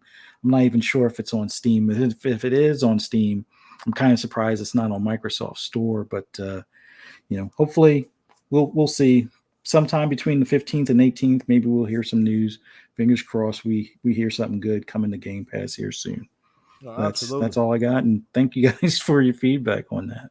Not a problem, man. So once again, we're going to run this thing up, chat. Appreciate you guys hanging out with us. Shout out to General Spartan, Talos, Ray, everybody just hanging out in chat. Appreciate you guys. So drop your questions. We're going to be taking those now. I know we got a few other things that we got on the laundry list here, that me and the fellas been talking about in DMs, but that'll give you guys time, chat, to drop your questions in chat. Let us know what you guys want us to talk about, anything we didn't cover this week, anything you guys had in mind. Go ahead and drop it in chat right now. We'll go ahead and get to it. But I do want to talk about the elephant in the room, something that we have not covered yet. I think, Pong knows where I'm going. Fuzz knows where I'm going.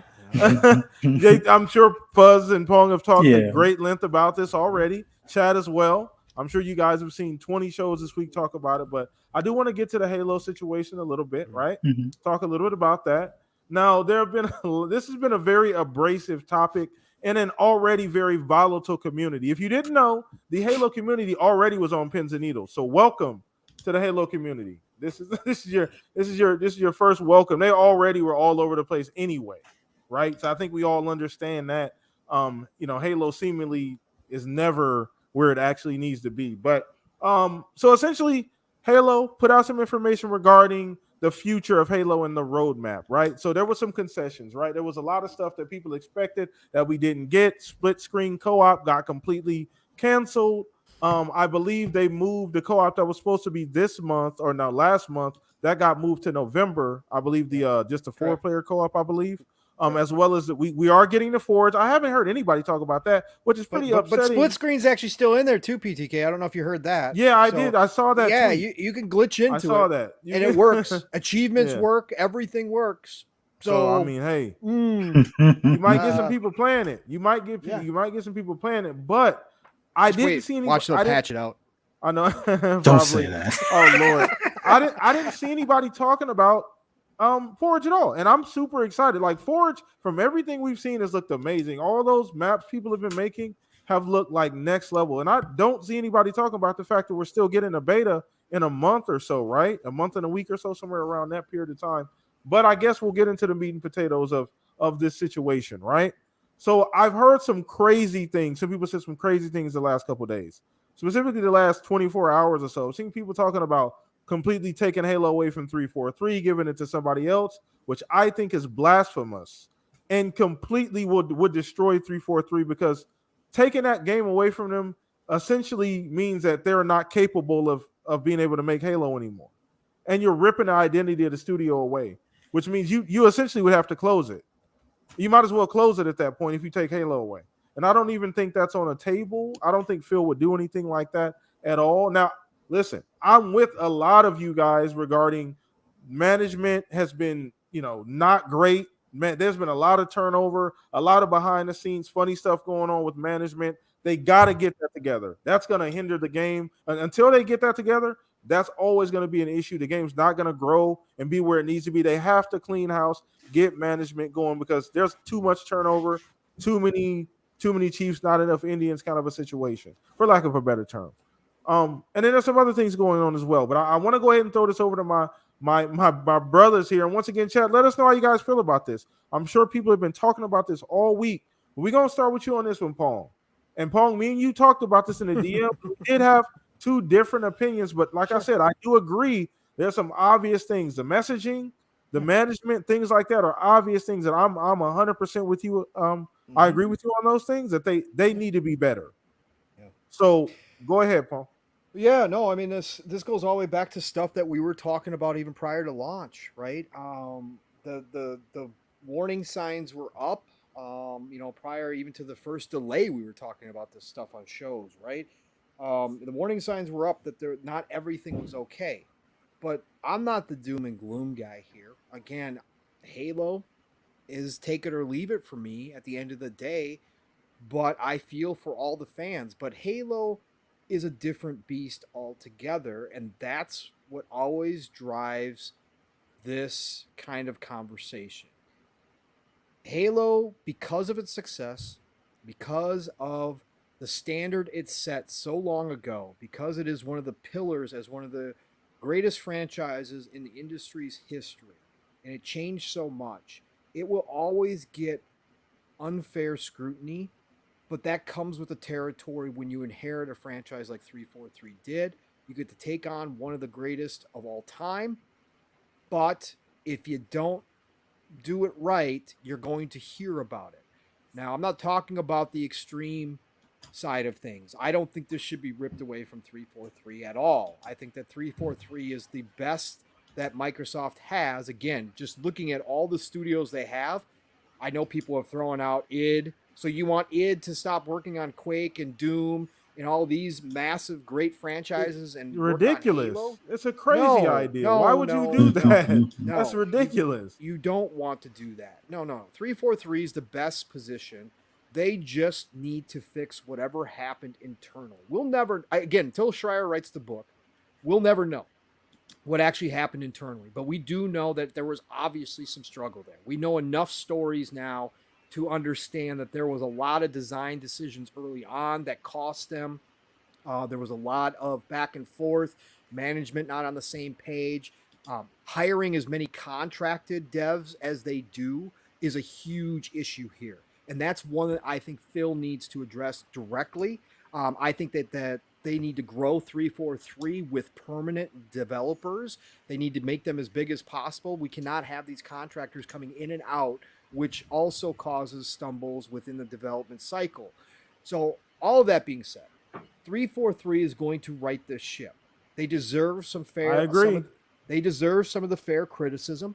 There was actual promises made on stage in public to people, no matter how big or how small you think the couch co-op is. It was a direct promise to the entire community that no other Halo would ship without that again. If this game was in really great shape, if this game they were coming out with regular content drops, it was, it was firing on all cylinders. And Joseph had to come out and say, "Guess what, guys? Ran into some issues. We can't do couch co-op. We just can't do it. It's not going to work." I don't think there would be a little bit of murmur, but I think it would be gone at the end of the day. So I don't think that couch co-op as a feature is a huge deal. It's a big deal to some people, but the fact that that promise was made to the entire fan base in public by Bonnie Ross on stage just adds to the frustration of everything that people are talking about. And again, I'm not talking about the extreme side of people. Those people are out of bounds. They've been out of bounds. But again, that's what you get when you get a passionate fan base. I've said this on multiple shows now this week. 343 doesn't have to worry until people stop talking about Halo. The minute people stop talking about Halo is the minute that Halo has lost. Okay? Right now, whether it's complaints, whether it's praise, whether it's passion, whatever the case may be, people are still talking and care about Halo. We just saw that happen with Battlefield 2042 this year. The community finally gave up. And nobody talks about Battlefield outside of a few of us that are still playing it. Nobody talks about Battlefield. Nobody cares about Battlefield anymore because Battlefield was one of the kings back in the day. And all the mistakes that DICE had over the past iterations finally caught up to them, and they wore their fan base out. So until that happens with Halo, 343 is fine. 343 is going to get this thing back on track.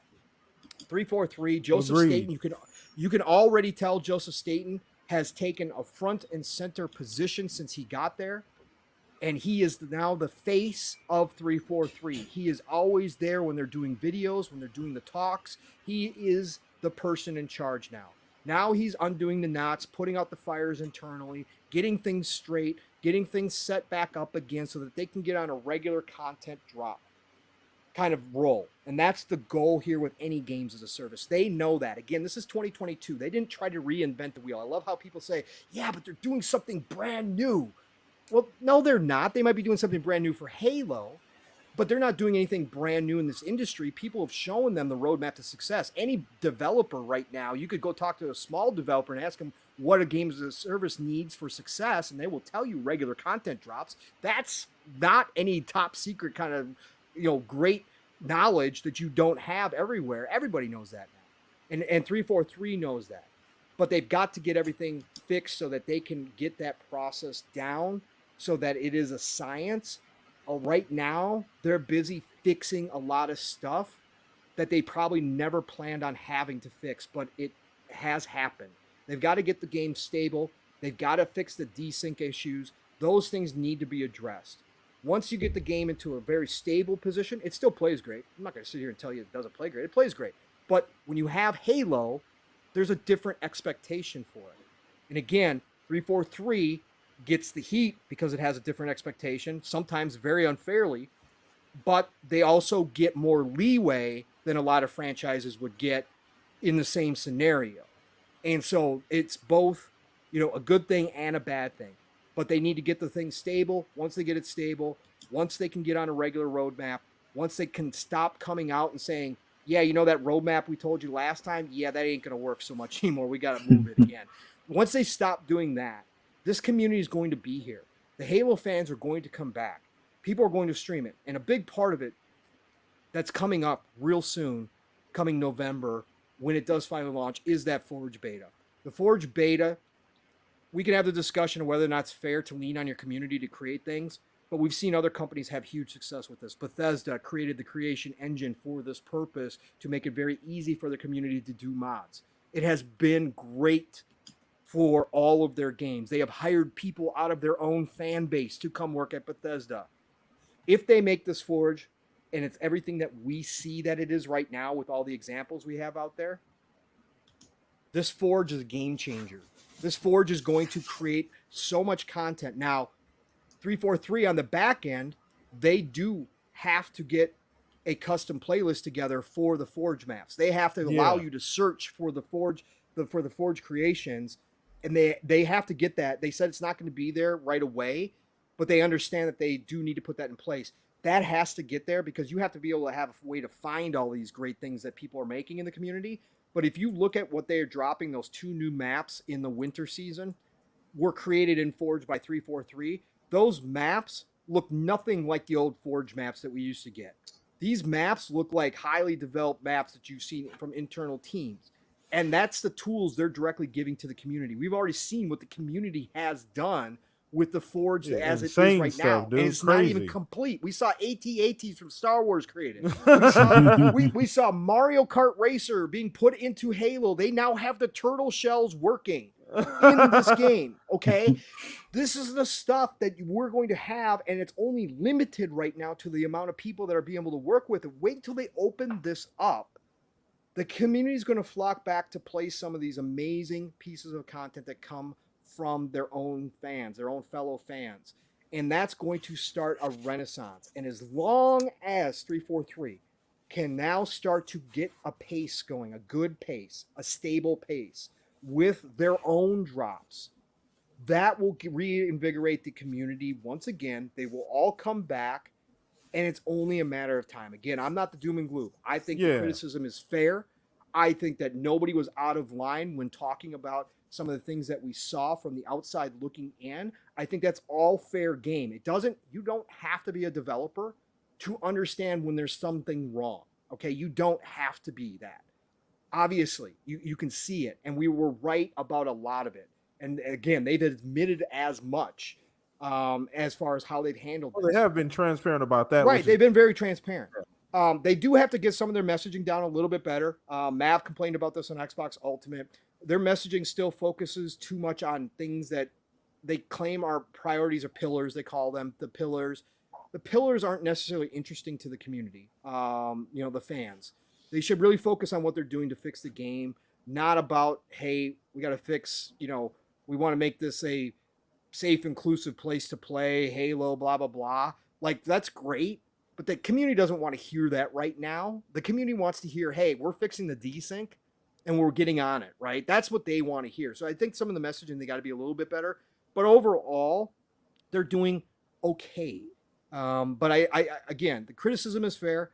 I understand the Halo Defense Force is out there as well. They feel completely different. Nobody should criticize 343. 343 is the best ever. Halo is great. All of that. I understand you guys as well. You guys are very passionate in your own right. The Halo community is never going to be happy with everything, ever. Again, as one of the biggest games franchises in the history of the industry, that just means your fan base is going to be that much more that is going to be that much more unique when it comes to its makeup, because this game means so much to so many people throughout their gaming history. You're going to have all these different factions of Halo fans and where they fall. And again, outside of the ones that are ugly, outside of the ones that get personal with the devs, calling for, everything under the sun that you can imagine to happen to the dev, those people are not fans, okay? Those people are outside. But people can come with legitimate criticism. And if you just say Halo's trash, that's wrong too. You got to come with reasons. But I think the criticism here is fair. But again, 343 is going to be fine. Halo's going to be fine at the end of the day. The good news is that Halo isn't the only game anymore, right? Back in the day, in a lot of ways, everybody waited on Halo. Now people can go play other things. Like Steele said, when I'm ready to come back to Halo, I'll come back to Halo, but I got plenty to play right now, right? I got plenty to play. I'm not going to sweat it right now because, man, I'm overburdened with games right now. So, and I think that speaks to the golden age of gaming that we're in right now. There's so much other content to go out there and enjoy. we can wait on Halo. People can wait on Halo, and when it's ready, people come back. That's just the way it is. So that's where I'm at with it. And we got a whole lot of proof. The one thing I do want to say is that I feel like people are forgetting now. I may go a little bit 3-4-3 defense force here, so pardon me. But I think a lot of the games we play, a majority of the games we play, me and Fuzz are Division fans. We're Mm-hmm. big Division fans. I'm a huge Destiny fan. I play Fortnite. My wife and kids play Fortnite, right? At some point in time, those games had really, really rough periods that I remember vividly. I remember nobody playing Destiny 2. Like Destiny 1 had a whole year where there was no new content, no roadmap. People Yeah. left the game. Same thing with Destiny 2. People left the game, but they came back once things got on track. So these ebbs and flows of these live service games, I'm not saying, like I said, I'm with Pong. A lot of the criticism is absolutely justified. I just don't think this is as bad as everybody as a lot of people are making it out to be. I do think there's a lot of meat on the bone. They have a lot of potential here. Once Halo gets where it needs to be, I think things will be fine. Obviously, they have to fix the obvious things. You got to get the content in order. You got to stick to dates and promises that you say. And if you aren't, you got to just, obviously they've been transparent, but you got to do a better job of putting that message out there, right? So once they get those things in line, management, all that type of stuff, they have a lot to be happy and excited about. I get people are upset about the season being moved and the split screen, the co-op split screen being completely canceled or whatever. But listen, at the end of the day, this is new for this particular franchise. I do think once it hits stride, there's going to be a lot of people going back to Halo, wanting to play the game and enjoying the game once it gets to where it needs to be. So I'm gonna be one of them once it gets to where it needs to be. But I want to make sure we get your opinion on this as well, Fuzz. All right. So once again, not the biggest Halo player. I mean, I'll be honest. Coming from PS3, I always wondered what the midnight lines were about it for it. Played Halo 5, finished the campaign. Haven't finished the campaign on Infinite. As somebody kind of looking from the outside, looking in type of deal, and having conversations with some people that are familiar with what's going on behind the scenes, it just seems like it's one of two things. It's either, and I won't just point the finger at management, it might also be a locational thing just because of how the contractor situation works there versus at other studios within Microsoft that are not in Washington. Or it's internal sabotage. And I don't want to make that accusation of internal sabotage because, like I said, I'm from the outside looking in. All I can do is look at like some of my experience with web design and web development and page design and things like that. It's far from game design. I totally understand that. But it just seems like there's a miscommunication between upper management and either their team leads or something to that effect, or maybe this contractor thing just really needs to be looked at in a way where maybe 343 relocates. Because if that Washington state law or tax law or whatever, where contractors make sense is a thing, it needs to change. That probably is the biggest hindrance of anything. Because like I said, from the stuff that I'm hearing, it seems like, and I've had situations like this where we hire an outside firm to work on certain aspects of our, not backdoor stuff, but like the guts of the database stuff. When you have people that are familiar with this new or modified engine, and a lot of them are contractors and are not retained once their contract expires, you're basically every time you bring in new contractors, you're having to kind of throw them into the fire to relearn this proprietary engine. See, if it was something like Unreal Engine 5, where it's like a industry standard across the board where people will be familiar with it, it'd be a different story. But something that's only used by your studio, and yes, it may be similar to the older engine or even what Bungie's using to some extent, and they've tweaked it their own individual ways, but that learning curve is still time consuming.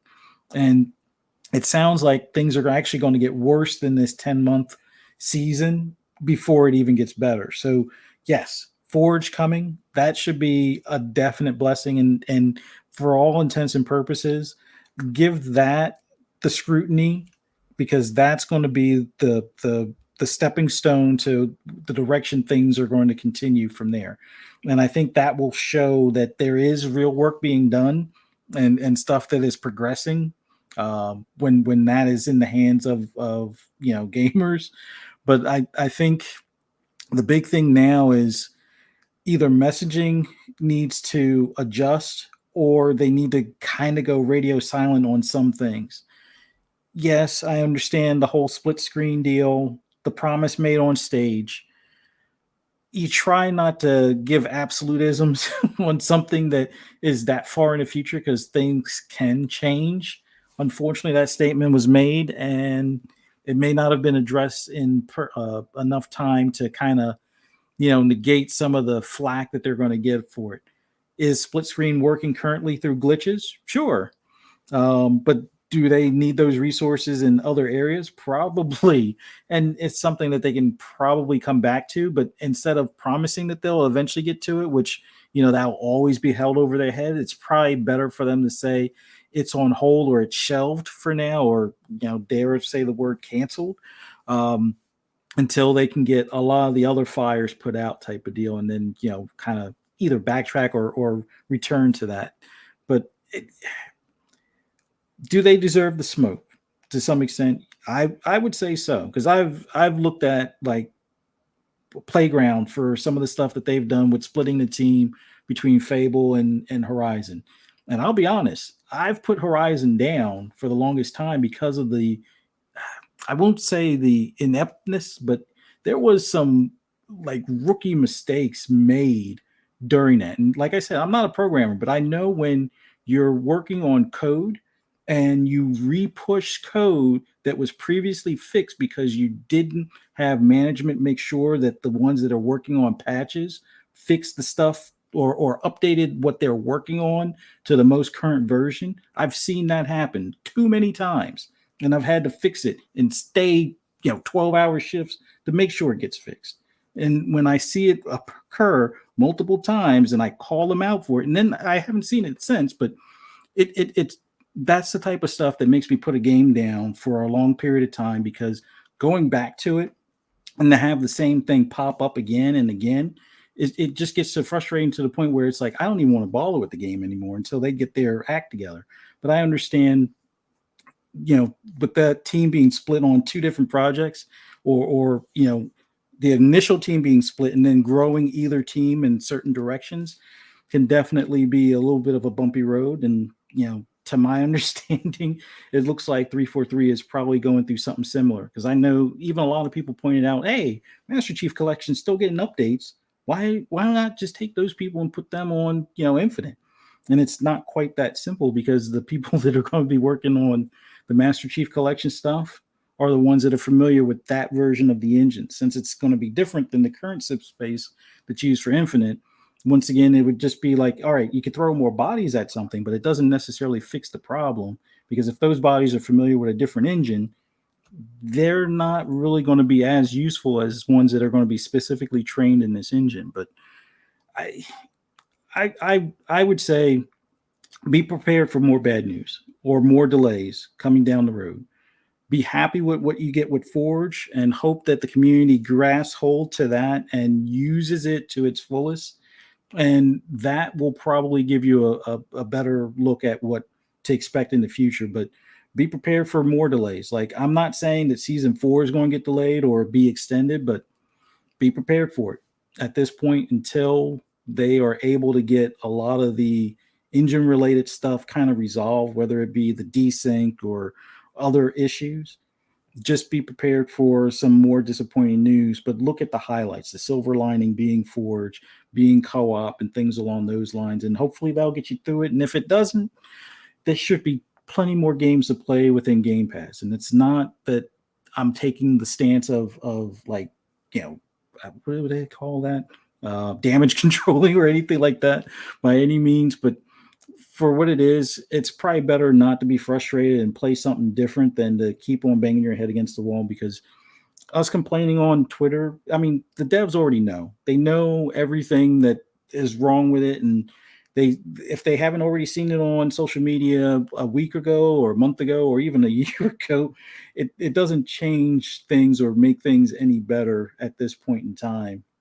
It's just a matter of they're going to have to sludge through some of the stuff until they can get things into a better workflow. But It's like as that it stands, sometimes with these games, man.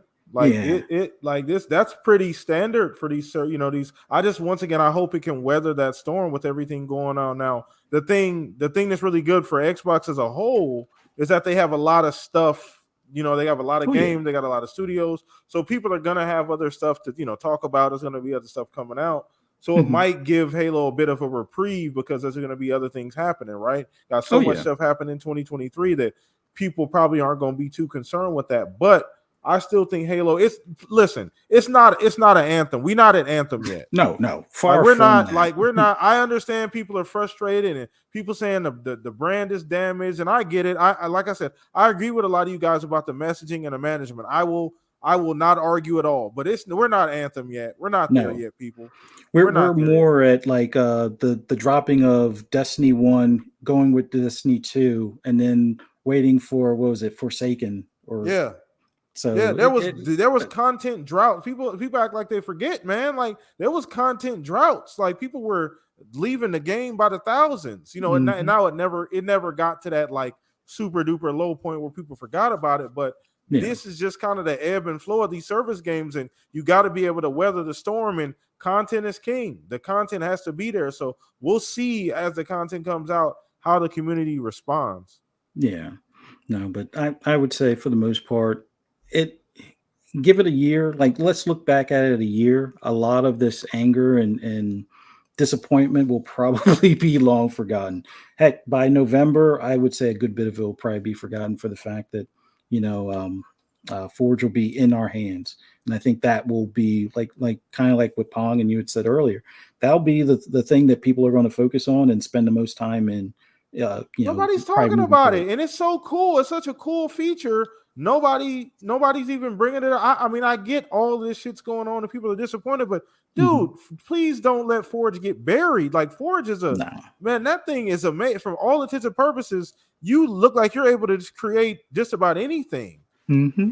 So I don't know, man. And that's kind of what bothers me. Is there's still stuff here that people are going to be able to take advantage of. Oh yeah. We're still going to be able to play co-op, Hmm. multiplayer co-op. Like I can still invite you and Pong and some other people here, people in chat, and we could all play through the game with 4 players. Like we'll still get to do that in November, Yeah. as long as that works out. And the same thing with Ford. So there's still stuff to do. Now, like I said, I get everything else, but I Yeah. don't know, man. I just think some people are just. I feel like people. I mean, and once again, it is warranted. I mean, we feel like 343's had this franchise for a long time, Hmm. right? And it's true. They had the franchise for a while, but I, this is different. Like the direction this franchise is going is different. So we got to Yeah. remember. No, but that's all I got. I'd say just give it time. Like I said, a year from now, most will be either forgotten or forgiven. So I feel you. I feel you. So looks like we're gonna take maybe one more question, chat. So if you guys got anything for us, just drop a quick question in chat. We'll take one more before we wrap this thing up. It's been a great show so far. Shout out to everybody watching live. You guys have been awesome and amazing, man. Oh, shout out to Silent. Have a good night, brother, man. Have a good night as well. So any questions once again, anything else that we might have not covered? Pong, Fuzz. I know we had a bunch of stuff in our DMs this week. Any small stuff that we didn't get to? um, be careful ordering, collector's editions from Sony. Oh my goodness. Oh, we can do something fun. We got Assassin's Creed information this week. oh yeah, yeah, Confirmed. yeah, yeah. A lot of it confirmed. We got some new leaks, which so far all the leaks have been spot on. So again, always grain of salt with leaks, but at the end of the day, everything so far has been right. So I would not doubt that this, the rest of it that's coming out now is going to be good. But yeah, Assassin's Creed Mirage was actually confirmed by Ubisoft this week. For people who forget, this is the single player one. We're also working on a big games as a service type multiplayer Assassin's Creed as well. which is going to have expansions. You're going to go to different lands, all that kind of stuff. Jeff Grubb talked about Japan being one of those lands, etc. But this is the single player. And for us old Assassin's Creed fans, right, that's what we're about. We love the Assassin's Creed. I have no problem with the games of service. It sounds great. I have some really cool thoughts on it and ideas, and we'll see if it comes out that way. But for this one here, everybody was kind of curious what they were going to do. Well, we got some confirmation. Like I said, Ubisoft confirmed it. It is Assassin's Creed Mirage. They're going to talk about it on September 10th, which is a Saturday. They're going to have a Ubisoft Forward. They're going to talk about it then. But some more news came out. Sounds like there's a better than not chance that this is the main character is going to be Basim, who is a character from Valhalla, and it's going to take him back to his early days in Baghdad, which was an early leak as well. So it's going to be set in Iraq. But they are taking this game all the way back to the foundation of Assassin's Creed. This is what got me excited here. So we are not getting the big giant open world. They are taking this back to Assassin's Creed 1 and 2, folks. So we are going to cut down on all the RPG aspects. We are going to lean back heavily into the stealth aspects of this. We are not going to have a character selection screen. You're only going to play as Basim. They are giving us back throwing knives, return of hiding places on the roofs. They're going to increase the parkour around the areas.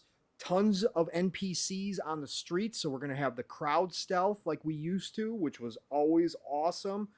Some of the assassinations, they're going to be in slow motion as well. We are having a return to the bird vision, the Loki vision, as well as the drone bird. So this is all freaking fantastic news. And then on top of all that fantastic freaking news, there's also now a leak that says that they are remaking Assassin's Creed 1. My favorite Assassin's Creed. I know some people don't like it. Too repetitive for people. But people who weren't around when Assassin's Creed launched don't understand. Okay? It was game-changing when Jade and her team brought out Assassin's Creed. Assassin's Creed 1 with Altair. Altair is my favorite assassin. Now, we didn't get the background story on Altair like we did with Ezio and all those. But Altair is my all-time favorite assassin. So they were going to do a remake, and they're going to use what they're doing in this game as the remake. And the remake is going to be a part of DLC for Mirage. So we're basically getting 2 Assassin's Creed games here in the same package if you count the DLC. All of this has got me extremely excited. It has me excited on multiple levels, not just as an Assassin's Creed fan, that we're going back to the basics and going to have that old feel, but that potentially Ubisoft has the light going on in their head. And they figured it out. Either that or a smoke screen, one of the right. two. But I gotta say now this stacks on top of the initial talk that we had from them about Splinter Cell reboot, right? So the Splinter Cell reboot, they talked the same way about it, that they're going back to the old Splinter Cell, that they want to do that. Listen, if this is the case, if they finally figured out, hey, we can have the big games as a service, we can chase the gold at the end of the rainbow, right? We can do that. But we also give our fans what they love, which is the single player experience, and we bring it back to what originally made these franchises great. If we do both of those things, we might have a winning formula, much like how EA's kind of started to figure that out as well. Listen, if that's the case, then we might be seeing Ubisoft make a turn here for the better. So I'm excited about this. I don't know what you guys thought about the Assassin's Creed information, but this is all good news to me. I cannot wait. This is day one for me. It's supposedly going to come out. We'll know more September 10th, but supposedly they are aiming for a March 2023 release. So, nice. Yes. Nice. Yes. Yeah. I'm an OG Assassin's Creed fan myself too, Pong. So I'm right there with you on the OG Assassin's Creed. I mean, once again, I'm not I'm not too fond of Ubisoft, what they've done to Division. I still hold that in high regards. I'm still holding that. So I don't give them as much leeway as some others would.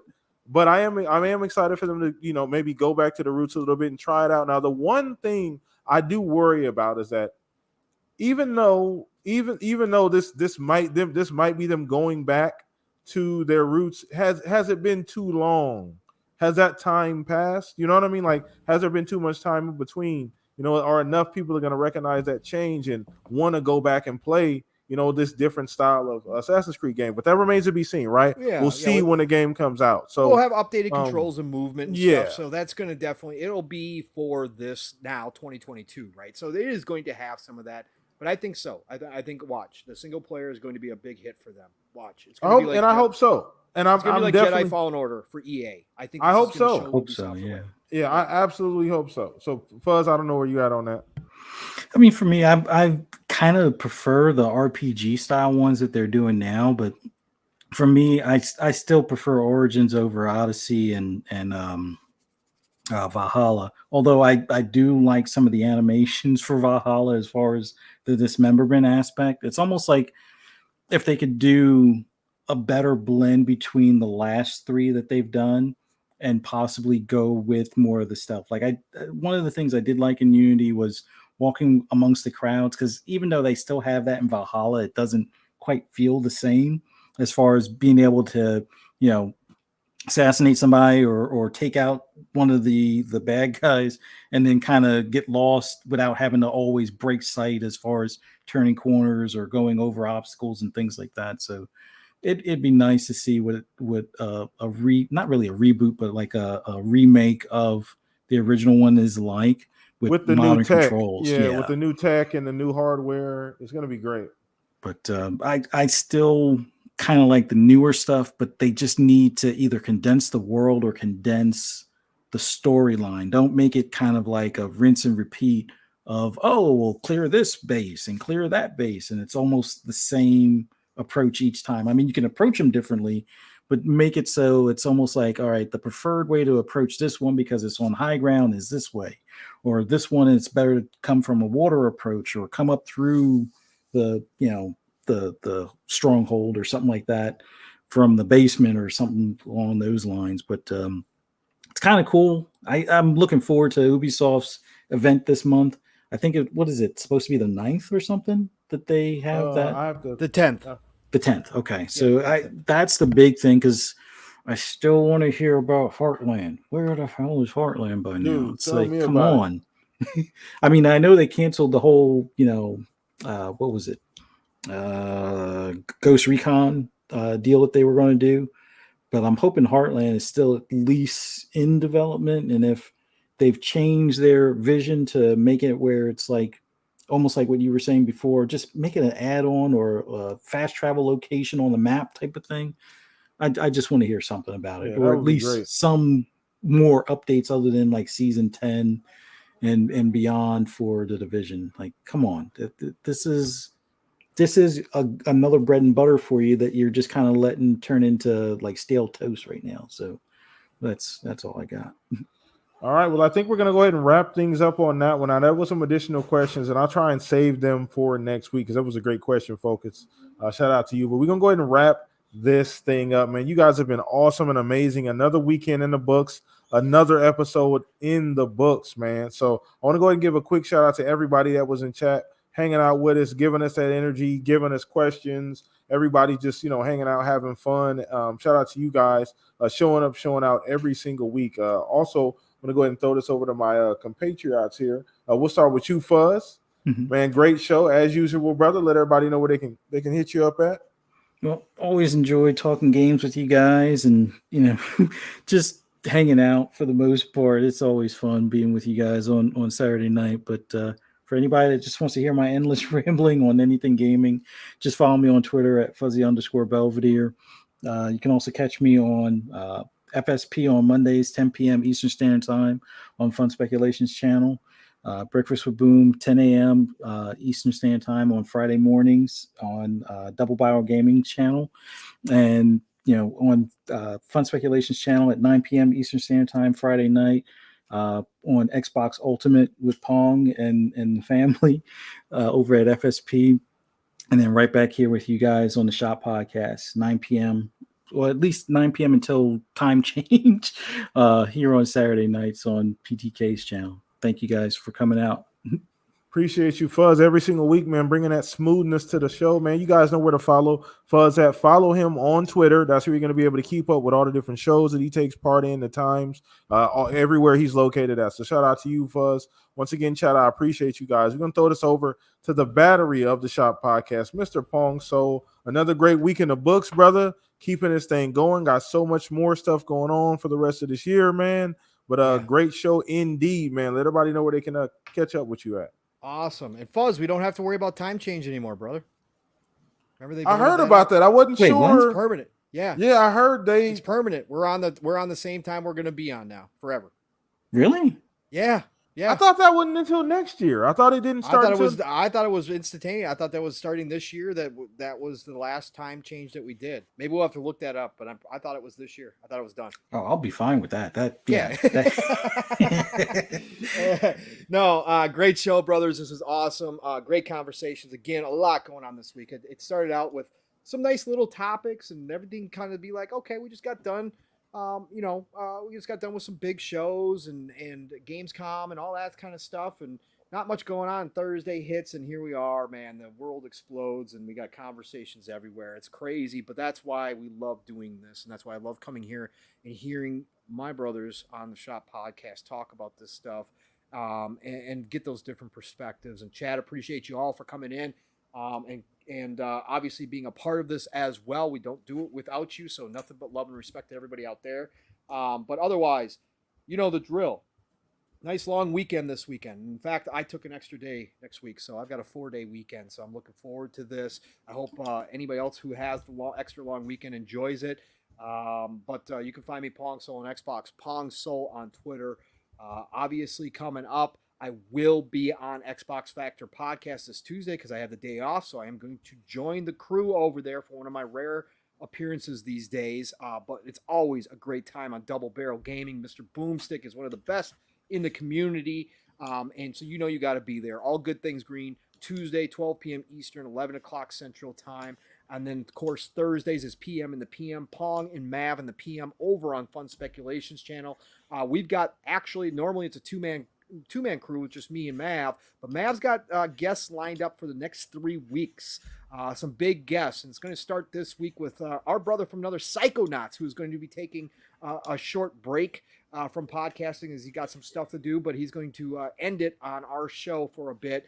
So we're going to have him this week, 7 p.m. Eastern, 6 o'clock Central Time. If you didn't miss this week's show, go back and check it out. Mav and I discussed all this stuff as well at length. I think we went over 3 hours, which isn't normal for us, but that's what we do when there's big topics. So join us there again, Fun Speculations channel, PM in the PM Thursday nights, and then back on Fun Speculations channel Fridays at Xbox Ultimate, 9 p.m. Eastern, 8 o'clock Central. Fuzzy is there as well every Friday night. We have a great time, lots of laughs. Never know what's going to be brought up, but we talk good gaming as well. So be there. It's a great Friday night, 9 p.m. Eastern, 8 o'clock Central Time. And then you know the drill. Just set your alarms. Just have one of those permanent alarms that you never get rid of for Saturday mornings, because it's living split screen time when me and my brother from another Steel Rain go live at 10 a.m. Eastern, 9 o'clock Central Time, 3 p.m. UK time, BST time. We've got a fantastic community over there. Listen, Steel and I will get to do this once a week. We don't have other shows. We don't do that, but we give you 3+ hours, normally 4 now. Today was no different. It was like 4 hours and 15, 20 minutes, something like that. But listen, that's all we do, but we're building a great community. We have 50, 60 regular people that come out each and every week and see us. We're on Mission 1K. We passed 600 subs last weekend live on the air. Congrats. On our way. Congrats. Right, thank you so much. But it is tough sledding. Obviously, anybody who knows this industry, it's tough if you're only going to do one show a week. The algorithm doesn't favor you in any way, shape, or form. So we need help. So tell a friend, bring a friend, check us out, see if you like what you hear, and join us. We don't care if you stay for the whole time or if you stay for 10 minutes, but we're going to be there from morning until early afternoon. I got you covered. We're going to talk about every topic that we possibly can. We have a great time. So see you all at Living Split Screen next Saturday. Otherwise, it's the golden age of gaming, people. I'm going to keep reminding you. A lot of us forget it. It's easy to forget, but you all know it. This is the best time ever to be a gamer. So get out there this weekend. You've got a 3-day weekend, get extra time, spend time with the family, go outside, enjoy it, but also play some games. Play what you love what you play, and I'm going to talk to you all real soon. Awesome. Appreciate you, Pong. Like I said, the battery of the shop podcast. You guys know that chat always bringing that energy every single week, no matter what's going on. So go follow him on Twitter. It's going to be the easiest way to keep up with what Pong has going every single week, man. So shout out to everybody in chat. And last but not least, your boy PTK Blam everywhere on Twitter. PTK Blam. Hit me up on Xbox Live. You want to play some games? Hit me up there as well. PTK Blam. But once again, we will be back next week. Same show, same place. We will have a guest next week. I've already confirmed the guest as well, and I'll let you guys know Monday who that guest will be. So shout out to everybody that watched. But you guys enjoy your long weekend. Please be safe. Enjoy some gaming. Peace out, everybody. Later.